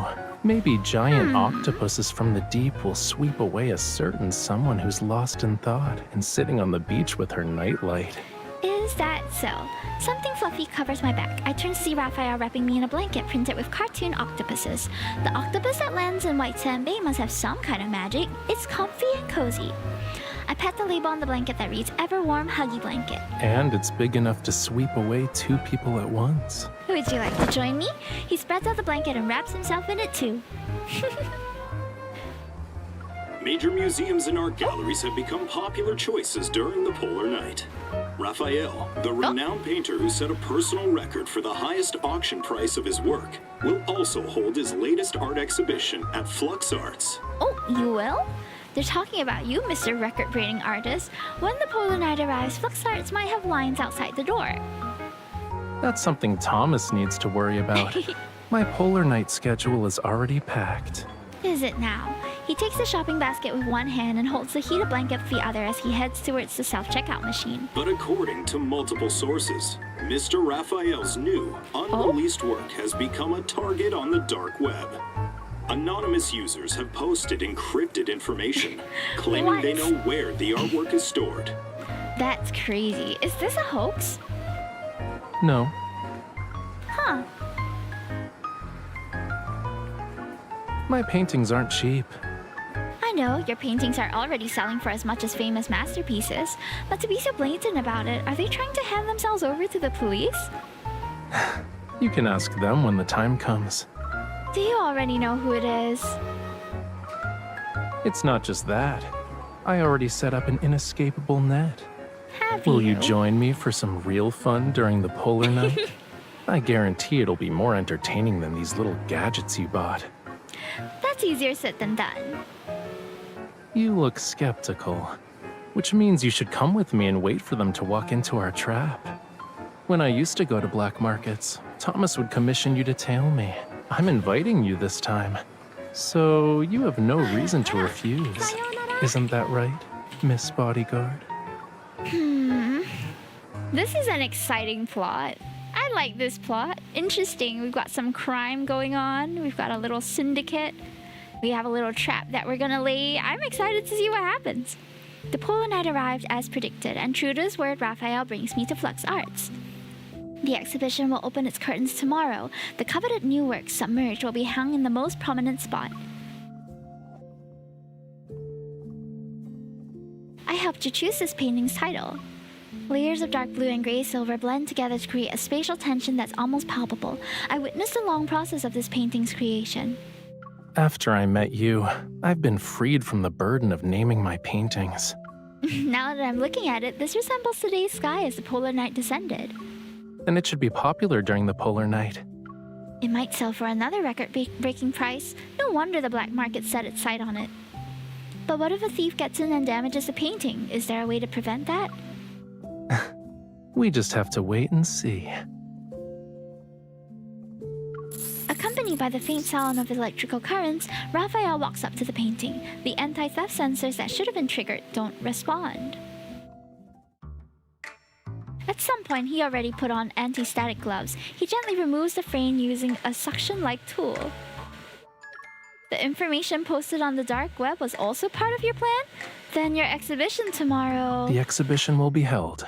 It gives people something to talk about. As for the plan, since you're already here, it wouldn't make sense not to join in, yeah? Am I a part of your heist, sir? His tone is cheerful as he gives me a brand new phone. Help me document the process. And remember not to get my face in the shot. He uses his tools to pry up the backing board and remove the nails, then he gently rolls the canvas away from the frame. He moves too smoothly and effortlessly. It isn't until he places the canvas into a tube that I barely manage to suppress the surprise on my face. Weren't you worried about the painting getting damaged? Do you feel better now that you've seen it? The way you comfort me is over the top. I can tell you're full of questions, but you didn't stop recording. I knew bringing you along was the right choice. I suspect this is also part of your plan. His eyes reveal a pleased amusement as he slings the scroll tube over his back and walks to my side. Oh! The faint electrical humming stops and the alarm suddenly echoes throughout the entire gallery. Rafayel takes my hand and leads me away from the surveillance system's range. We depart unhurriedly. Not him heisting his own exhibition. What if I told you that you were part of this plan since the beginning? No! Now we're accomplices. Oh no, what if you roped me into, Rafayel? During the polar night, the sea's surface is pitch black. The speedboat's light pierce the darkness and skim over the rolling waves as it moves. It's been a while since we left Lincoln Waters. Faint lights outline the silhouettes of islands that are embedded at the edge of our vision. This island doesn't show up on any maps. Not on normal maps. The holographic map on the Hunter's Watch flickers a few times, then it breaks into patches of garbled code. Communications are jammed too. Normal communications won't work. This isn't how you talk to your accomplice. This is an artificial island. A place. What? The people here want to do things that shouldn't exist in the normal world. Like finding buyers for their acquisitions. Such as your painting? As long as it's something of questionable origin and considerable value, anything goes. Interesting. Among them are Lemurians. Oh. I'm here to find someone. A buyer. Let's call him Arlen. Okay. I need to use the painting as bait. Is this revenge? The humid cold air brushes against my skin. I don't say anything else and tighten my grip on his hand. With his other hand, he turns the wheel and the speedboat glides to a stop at the shore. You already know where this island is, right? I do, but we'll still need to use some unconventional methods to get in. Is that so? He hands me an electronic chip. This is exciting, guys. We need credentials issued by the island itself. Interesting. That's how we can stay without raising any suspicion. You're a stage visual designer invited by the island's club. Me? Design stages? Why don't you do it yourself? You're the painter here. Nope. The designer is a woman, and the people on the island have working eyeballs. What about the chip's original owner? Why are you looking at me like that? Do you think I'm a bad person? She should be on a cruise ship right now, enjoying the vacation she unexpectedly won. I see. All right, I have an identity. What about you? That depends on what identity you give me, Miss Bodyguard. This is a lot smoother a transition than the other stories, I feel. Please present your identification, miss. A modest city sits on the island, and within one of its unweathered, unremarkable buildings, light flickers as music fills the air. A middle-aged man claiming to be the club manager greets us at the entrance. The scanner's light sweeps across the electronic chip, and I remain calm. Please present your identification, sir. He's my bodyguard. You have a bodyguard like that? Like that? What do you mean? You can test me if you want. Rafayel ignites a flame at his fingers, which illuminates his cold and slightly menacing expression. An revolver? What are you doing? Oh, he's Mr. Bodyguard now. Oh, how to turn tables. Under a metal arc door we had just passed through, several security guards wearing black clothes escort a frantic man away. A glowing device hovers above the door. It radiates a faint blue light. You don't need to worry. This is part of our security measures. Any abnormal or dangerous intents will be detected and intercepted before... Intent detection? What kind of illegal technology is this? But nothing happened when we entered. Is it just a bluff? You can trust our security. In any case, you never mentioned bringing a bodyguard when your credentials were issued. If I predicted the polar night so far in advance, I would have become a fortune teller. I point at the overcrowded club lobby. Look, so many people are here to capitalize on the polar night. Who knows if that door actually works? My employer has already signed a contract with me. While she works on the island, I must protect her 24/7.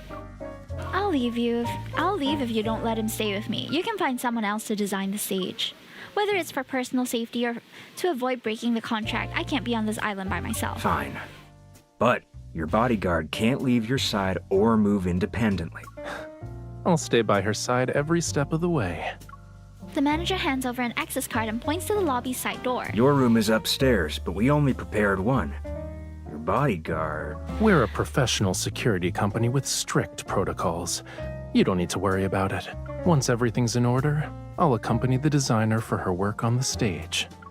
He turns, his expression instantly shifting from serious to slightly smug as he winks at me. You cunning little liar. I love Rafayel. He's so good at all this. Why are we out on like this strange side quest? I love it. The side door leads to a dimly lit corridor. We make our way up the stage. This island is in a location that popped up recently. The buildings outside look old. It's been erased from the maps. The more forgotten it is, the safer it becomes for criminals. I shush him while I check the corridor for surveillance cameras.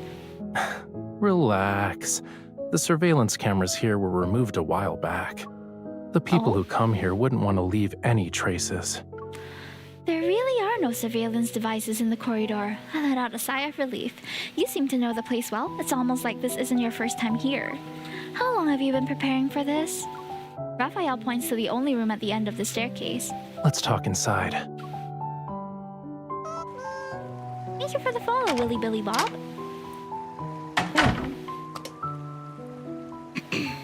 A light bulb flickers weakly in the humid air. Peeling wallpaper from the cramped corners falls softly as the door opens and closes. The sea is near the window, but it blends seamlessly with the night. Only the sound of rising and falling waves traces its outline. The decorations are practically vomiting rainbows downstairs. Ooh. But the upstairs area shows this place's true colors. I turn on the bedside lamp, but the bulb flickers a few times before going out. I guess no one really wants to stay on this island long term. Rafayel begins checking all the hidden corners in the room. Still, we can't let our guard down. You're surprisingly thorough for someone who switched careers to being a temporary bodyguard. You sound too surprised. Who told my Miss Bodyguard to always be so competent? I picked it up through constant exposure. Can you find a light bulb while you're at it? Then we won't have to fumble around in the dark when we get up later. One already exists. I go to the balcony and what appears before my eyes is a cluster of hazy lights. Silver light flows around a jellyfish as it floats in a fish tank, its luminous tentacles akin to delicate strands. Lunithread lantern. What? That's the name of this species of jellyfish in Lemuria. Oh, it's a Lemurian Its light is jellyfish? gentle even at night. Lemurians sometimes guide them into their homes as ever-changing decorative lights. Rafayel touches the glass and the jellyfish as if hearing a summon slowly glides to where his fingertip rests.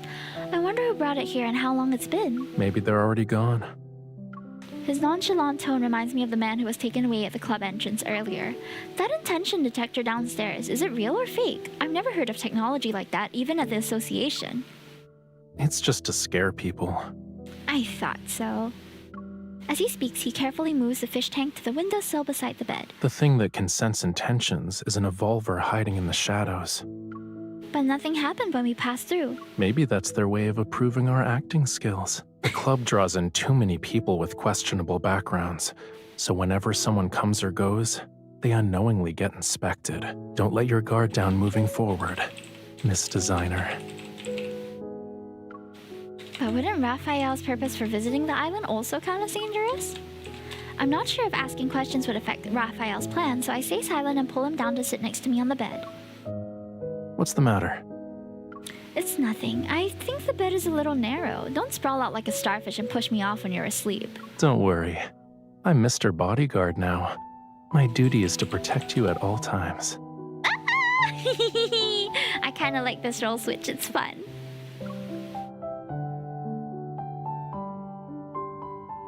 He pulls me into his arms, his voice seemingly coming from deep within his chest.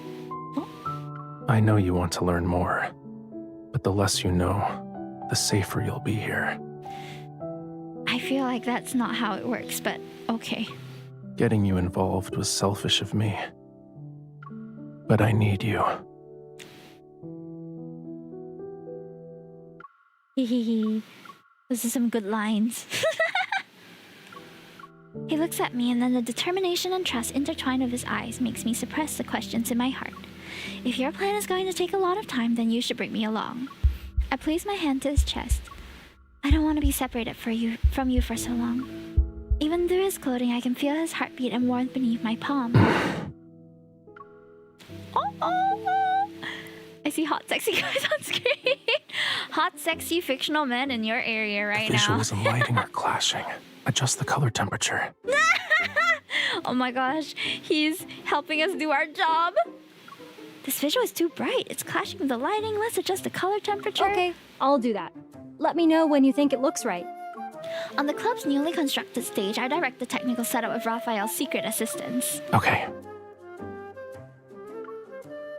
It looks good now. Do the same thing to the other visuals.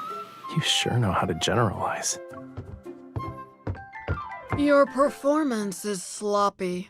Well, maybe this is the rhythm the Polar Night should have. What matters... One of the club's backup dancers and a guest move to chat beside the stage. The guest makes a gesture for the number 8. Is this enough to keep up with the rhythm? The dance will end with the Polar Night. I'm afraid you'll need to add another digit. Do you know why this club needs so many backup dancers? I recall the backup dancers in the main hall. Rather than performing on stage, they seem to spend more time navigating through the crowd. Are they all part of the deals? Actually, they're relaying information. The people who come here have extraordinary identities and possess unusual things. It's safer to have someone relay messages between them. Then the information you had about this painting. It's time to find a few mouthpieces. Ooh, I love this side quest so much. We're on this secret mission to find a guy named This deal Arlen. involves a large sum. Even your commission as a messenger is high. If only we could always have a Polar Night.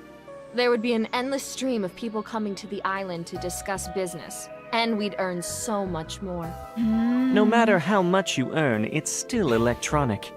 When they say it's worthless, it becomes worthless. In the lounge, I strike up conversations with the backup dancers and pretend to be curious. When you earn money on the island, what do you exchange it for that'll hold its value? It's only a little bit. Aside from cash and gold, what else can we exchange it for? Only the wealthy people on the island compete to buy antiques and paintings. What about new paintings by famous artists? Do they sell well? That depends on whose it is. Raphael. The backup dancers lean in. Rafayel? He's the most sought-after artist here. His previous paintings were bought at high prices the moment they arrived at the club.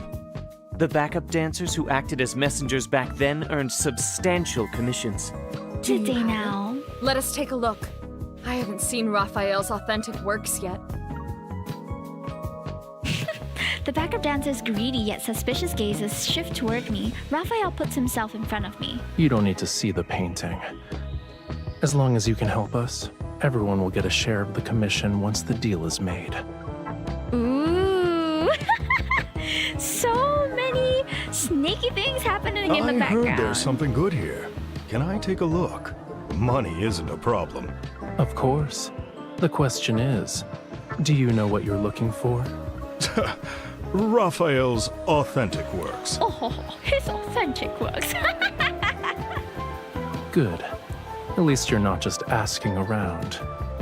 Do you know how many layers of dark blue were applied to achieve that misty, luminous effect?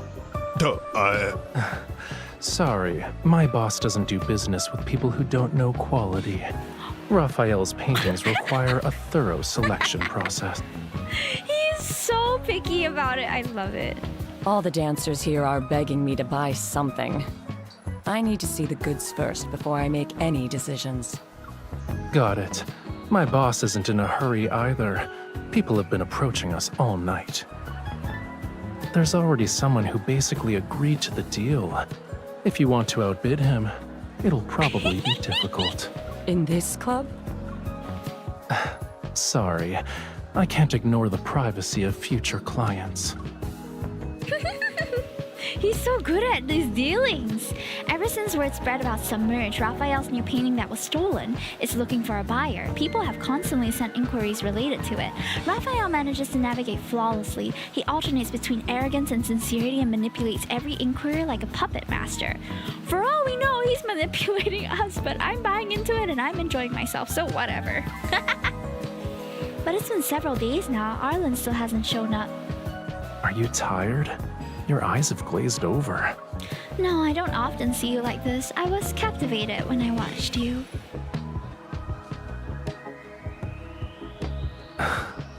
Is it that surprising? Maybe a little. The manager is looking over here. I lead Raphael to the backstage area and adjust the edge lighting. The target you're trying to lure in is more cautious than expected. Yeah, but the island isn't that big. All that's left to do is wait.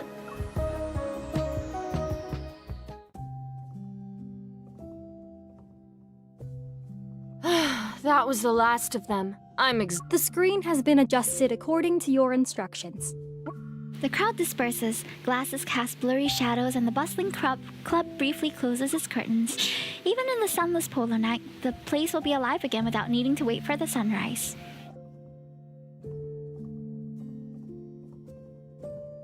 Raphael, what time is it? During a polar night, time is the first thing to lose meaning. You're right. I can't even remember how many days have passed since we arrived here. Noticing the new equipment on stage is the only way I can keep track of time. Okay, now that's actually kinda depressing. This isn't good. We're not here to work.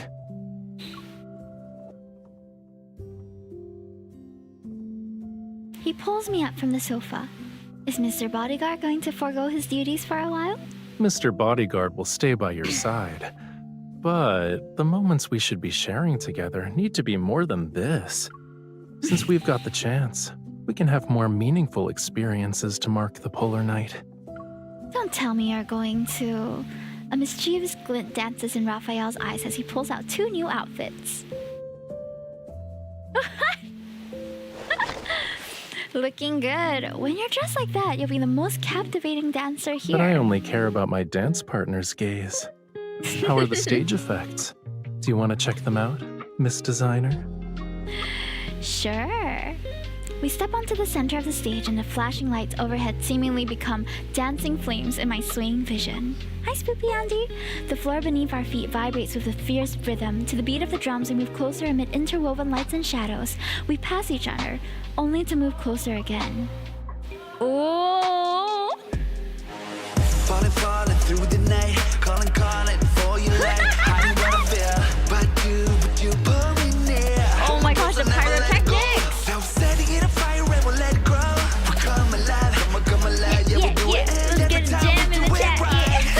I will tell you. He is very captivating. Whether it's singing or his dancing, his performances in general, so dramatic, I love it. Yeah, we scream and shout, we go. Won't stop, never get enough, no.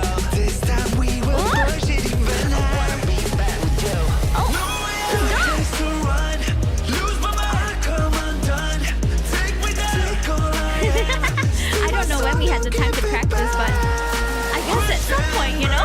Will it just go? No way back, no need to try. Far with you, so deep, so free. The tension is so good.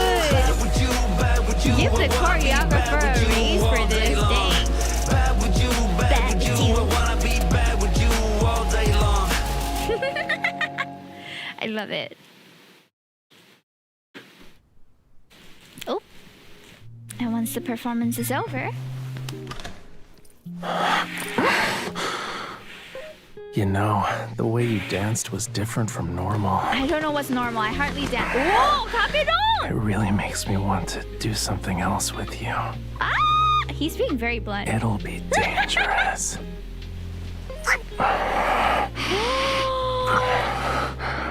He's very blunt. Oh, I have earrings that look like that. He's so love drunk. Raphael.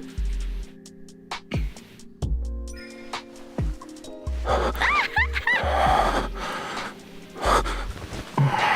you okay, bro?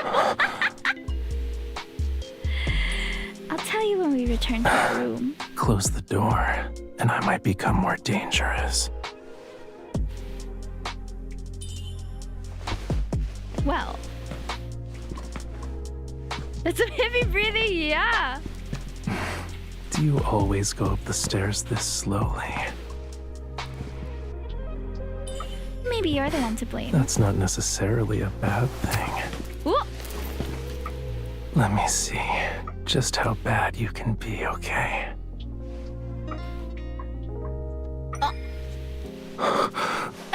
Waist grab!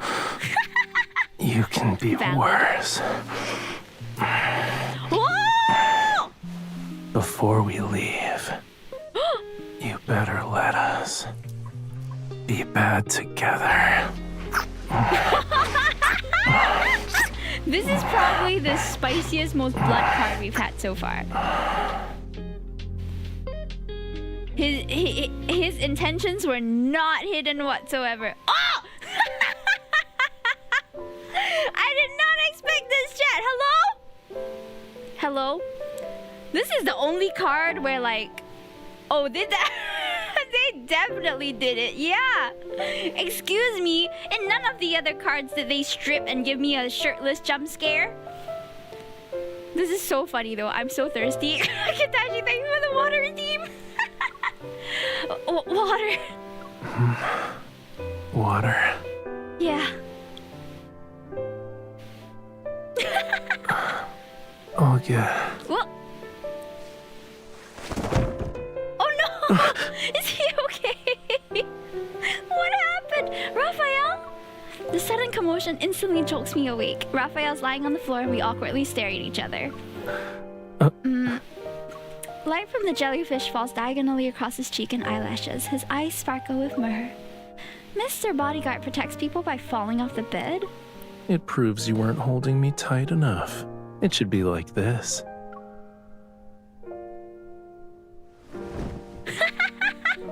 Wait, I actually want to know what happens, so please don't end it here. I want to know if we get Arlen or not and what happens to his exhibition. He grabs my outstretched arm and pulls me with a bit of force. I tumble into his arms and he holds me tightly. Aww. Rafayel? We've been inseparable these past few days, but it feels like we haven't really been together. All because I have too many things on my mind. And it'd be better if I didn't know any of that stuff? Yeah? Before, I thought that was how it should be. But it feels different now. Not being able to share things with you. I guess I should take all this off. It's like something's missing. No, it's more like a lot is missing. Your clothes are missing? That's what's missing right now. I miss you. Aww. I know that was the nickname I set for myself, but still. Faint vibrations from the music drift up from downstairs. The restless energy of the club is seemingly endless. Let's go on a date. Now? It's so noisy. We won't be able to sleep anytime soon. We made a lot of preparations for the polar night, and now that it's actually here, we haven't properly experienced it yet. If we miss out on it because of my situation, I'll regret it. You wanna go on a date right now? Okay. I guess I'll put my clothes back on. Passing by increasingly sparse, rundown buildings, we quickly reach the seaside. The empty beach is silent aside from the tide. Our ears, saturated by the club's cacophony, take a moment to adjust. There are a lot of people on the island. I thought they'd go to the beach for their vacation. I didn't expect this to be the quietest place. A beach where you can't sunbathe isn't exactly appealing for humans. Says who? The beach during the polar night is different. The night sky displays bands of light similar to an aurora. They drift at the horizon where the sea meets the sky. Maybe it's because of the magnetic fluctuations. You're different from other people, from the people on this island. The individuals here have their own agendas, and no one has the inclination to appreciate nature's artwork. What about you? I have my own agenda too, but I also want to be like you. Maybe I can no longer be considered a pure Lemurian. But you're still Rafayel. You're already pure enough of a Lemurian to me. Yeah. This is the perfect situation to kiss, guys. He wraps us both in a blanket he brought along. We sit on the beach and observe the lights artwork that's painted across the night sky. If we stayed in Lincoln City, we would have seen this at White Sand Bay, right? The lights won't be as visible in a bright city. Then watching the sea on this island counts as fulfilling my polar night date. It's a pity I didn't bring the ever-worn Huggy blanket. I can fill in as the blankie. As for the portable nightlight that's meant to attract octopuses... He turns and places a warm, gentle kiss on my lips. This is so perfect date coded, guys! I'll make you a Rafayel brand one now. Wait, don't end here! Don't! Oh. I thought the sea at night would be nothing but pure darkness, yet after Rafayel makes me swim for a while, light appears. We went swimming in those outfits? What? Okay. It's from a vast expanse of seashells in the seabed. Their gentle light flickers. I wonder what it would be like to be underwater during a polar night. And when we are in those outfits. But the waters around White Sand Bay probably don't have the bioluminescent species like this. They have a scientific name on land, but I still prefer their Lemurian name. Which is? He folds a wide, soft piece of seaweed into a container and has me select some glowing seashells. They're placed inside. They're gleam drops. Their surface is as clear as glass, right? These seashells are unique to this area. I heard that Lemurians who passed through here would bring some back for their children. Why? Is it so they could use them like marbles? The kids would drop a seashell every so often as they swim. If they ever got lost, they could follow the seashells back home. Oh, there are also fairy tales on land about using stones to mark trails in the forest. The ocean and land are surprisingly similar in this regard. He lowers his gaze, his face highlighted by a soft glow. It's from the seashells he's holding.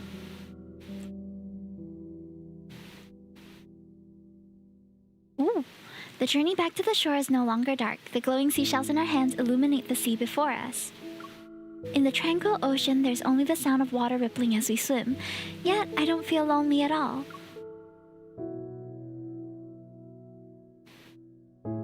Rafayel, let's find time to explore the entire island before we leave. Even though everyone we've encountered here has ulterior motives? The people with ulterior motives have gathered in one place, so there aren't many humans in the other areas. Yeah, we can find some places that no one visits. We'll leave gleam drops as markers that only we understand. The island isn't exactly big. Are you really worried about getting lost? Let's just say it's for getting home safely.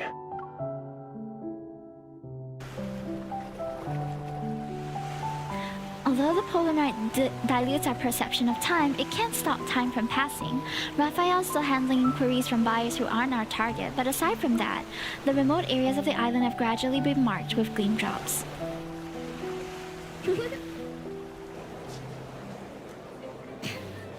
Do you have that painting? A new inquirer approaches, and I'm waiting to see what reason Rafayel will use to turn him away this time. Yes. I turned to look. Rafayel's calm, but his composure is unusual compared to his previous reactions. Arlen? No. Something unusual flickers across the man's glasses. From his subtle reactions, it's clear someone behind the scenes is watching by a hidden camera. It's Arlen's subordinate. I'll need to verify it. Rafayel takes out his phone and plays a video. It's the one he had me record when the painting was stolen. Where's the painting? For a deal that involves a painting of this value, it's not fair if we're the only ones showing our hand. You can name your price. There's more than one buyer here who can pay the same price. You should have seen that over the past few days. He regards the man's glasses with an enigmatic smile. It's as if he's speaking directly to whoever is watching behind the camera. The man hesitates to speak. He's seemingly waiting for instructions from his earpiece. I need to give them a reason to lower their guard. If you don't want to reveal yourself here, then you can have my bodyguard take the painting to meet you. Rafayel's gaze lands on me. I put on a calm, indifferent expression. He has my permission to act on my behalf. You can deal with him directly. He looks so offended, like he's being sent away. Oh, he looks like he's been kicked, like a puppy that was kicked. Oh, poor thing. Don't get lost on your way back, Mr. Bodyguard. Rafayel takes an almost imperceptible deep breath. I'll do whatever my boss tells me, and I already escorted you once. I won't get lost. Once? He's referring to where we recently used gleam drops. I nod at him. All right, follow me. Once the transaction is complete, I'll let you know right away, boss.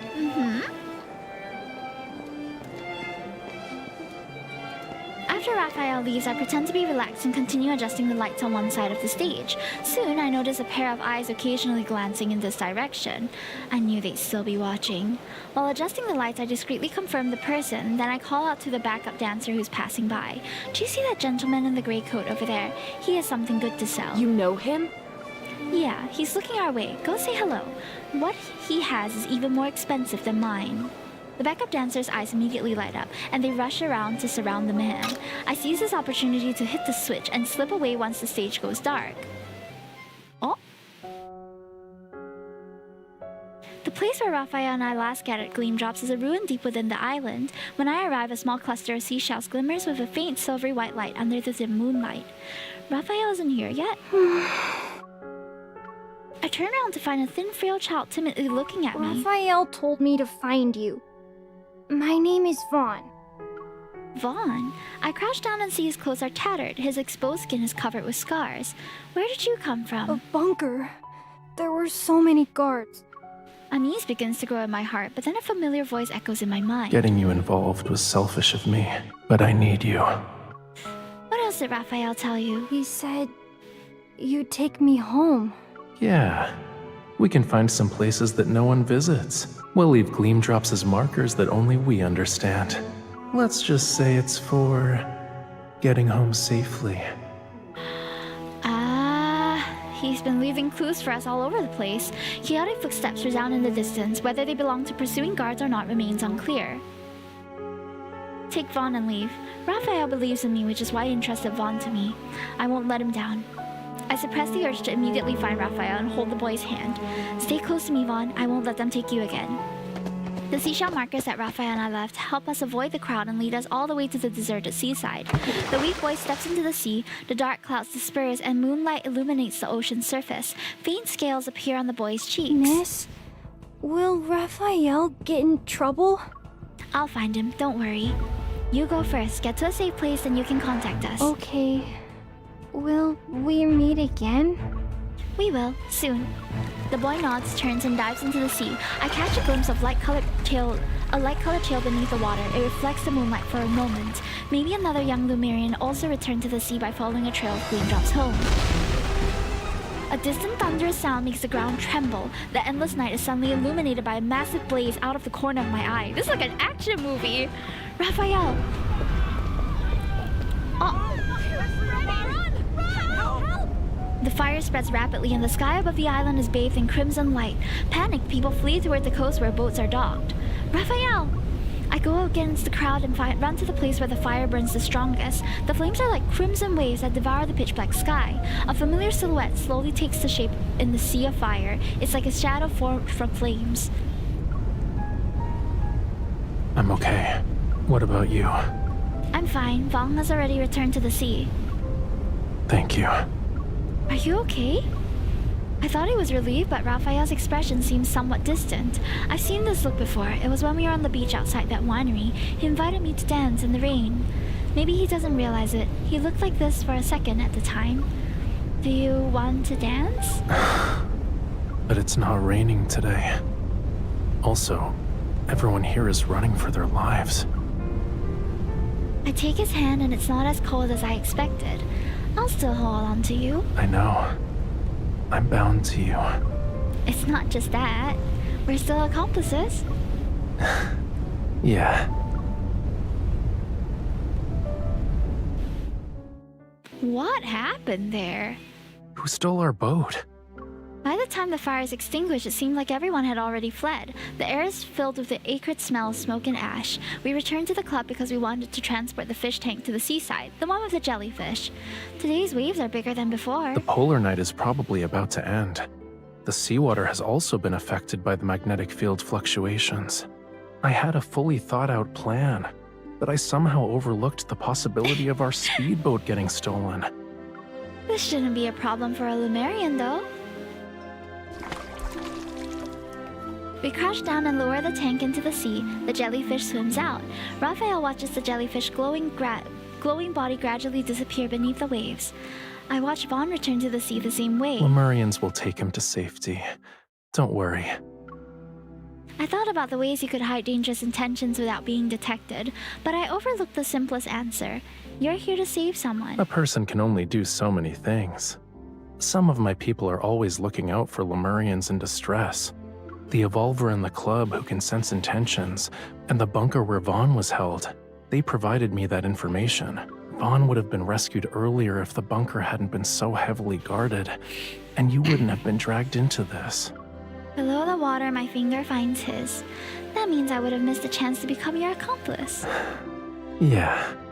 He gently strokes my wet fingers. I'm glad I didn't miss out on experiencing a polar night with you. My gleam drops are in every place that should be marked. Is it just me or does this sound like an innuendo? That's funny. Yeah, he can put his gleam drops all over me, am I right? Gleam drops? Rafayel places his other hand against his lips. This is amazing! Silvery white light glows under the ocean's surface. Schools of luminescent jellyfish, like a slowly churning galaxy, drift closer amid the call of the tide. Falling close behind, a massive whale rises from the sea like a new island, its figure illuminated by the jellyfish. Is this a spectral whale? Yeah, not having a boat isn't a problem. Maybe that's why you never considered it in your thought-out plan.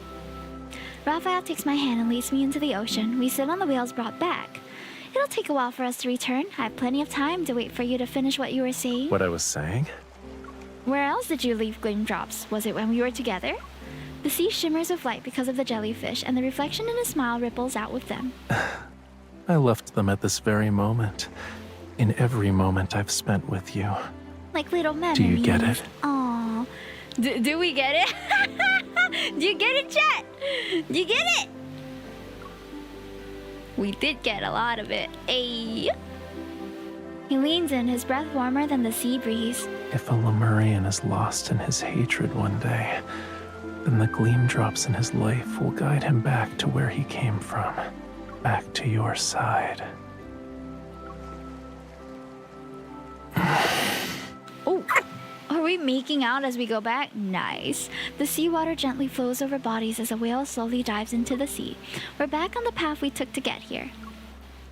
That was, I would say, so far, the best one out of the 3 that we played, just because the story is so exciting. There was so many more things happening in Rafayel's cart for whatever reason.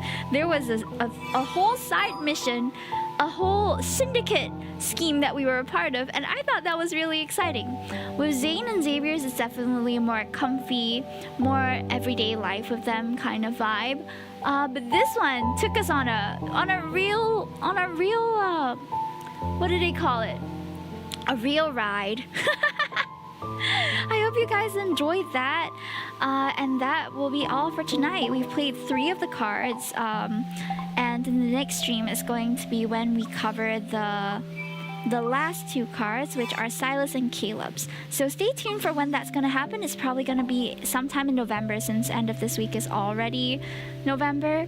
Wasn't the only ride you probably took? Ayo. We went on a couple rides, am I right? Maybe a couple rounds as well. Alrighty, I hope you guys enjoyed. This was really fun. I personally enjoyed that last card a lot, and I hope that we'll have a little more adventure in Silas and Caleb's one too. So, shall we go? I am going to be... Hold on. I'm going to be raiding Itin, who is playing Love and Deepspace for some reason. Itin is someone that I've met who is in the Malaysian streaming community. He's not a Vtuber, he's a facecam streamer. And he's playing Love and Deepspace for, I think, the first time? I don't know if he continues to play it, but anyway, Rafayel almost fainted right after a... That was real fun. So guys, do check out Itin. Itin is also doing a day 11 out of 11 days of semi-charity stream, which I'm not so sure what it means. But I hope you guys enjoyed the cards. The MVs and the Kindles did not disappoint. The story for some of them felt a bit abrupt to me, but I felt like it could have been smoothed over if we're willing to overlook some things. I like the writing of Rafayel's story the most personally, but I'm sure that the other cards will also be pleasant in other ways. Thank you, we'll miss you. Yeah, guys, tomorrow's gonna be a long stream. I'm gonna be starting stream... Am I starting earlier? Hold on. Yeah, tomorrow I'm starting earlier at 5... No. No, I'm not starting earlier. I'm ending later. So tomorrow we're going to be having a Halloween countdown stream. So I'm going to be streaming from 8 to 12 instead of 8 to 10. So if you guys want to come in, we're again having the special redemptions where 1 sub equals to 1 creature that I'll draw for you, or 15 subs or $65 dono for a full illustration that I will complete as soon as I can. See you tomorrow, Himijie. See you. So tomorrow we're going to be doing art and we're going to be... Don't move. Whoa. Stay still just like that. Now, this is a perfect picture. I need to check out my own schedule because I genuinely forgot. But check out my schedule on socials and Discord, and I'll see you tomorrow. Bye, guys!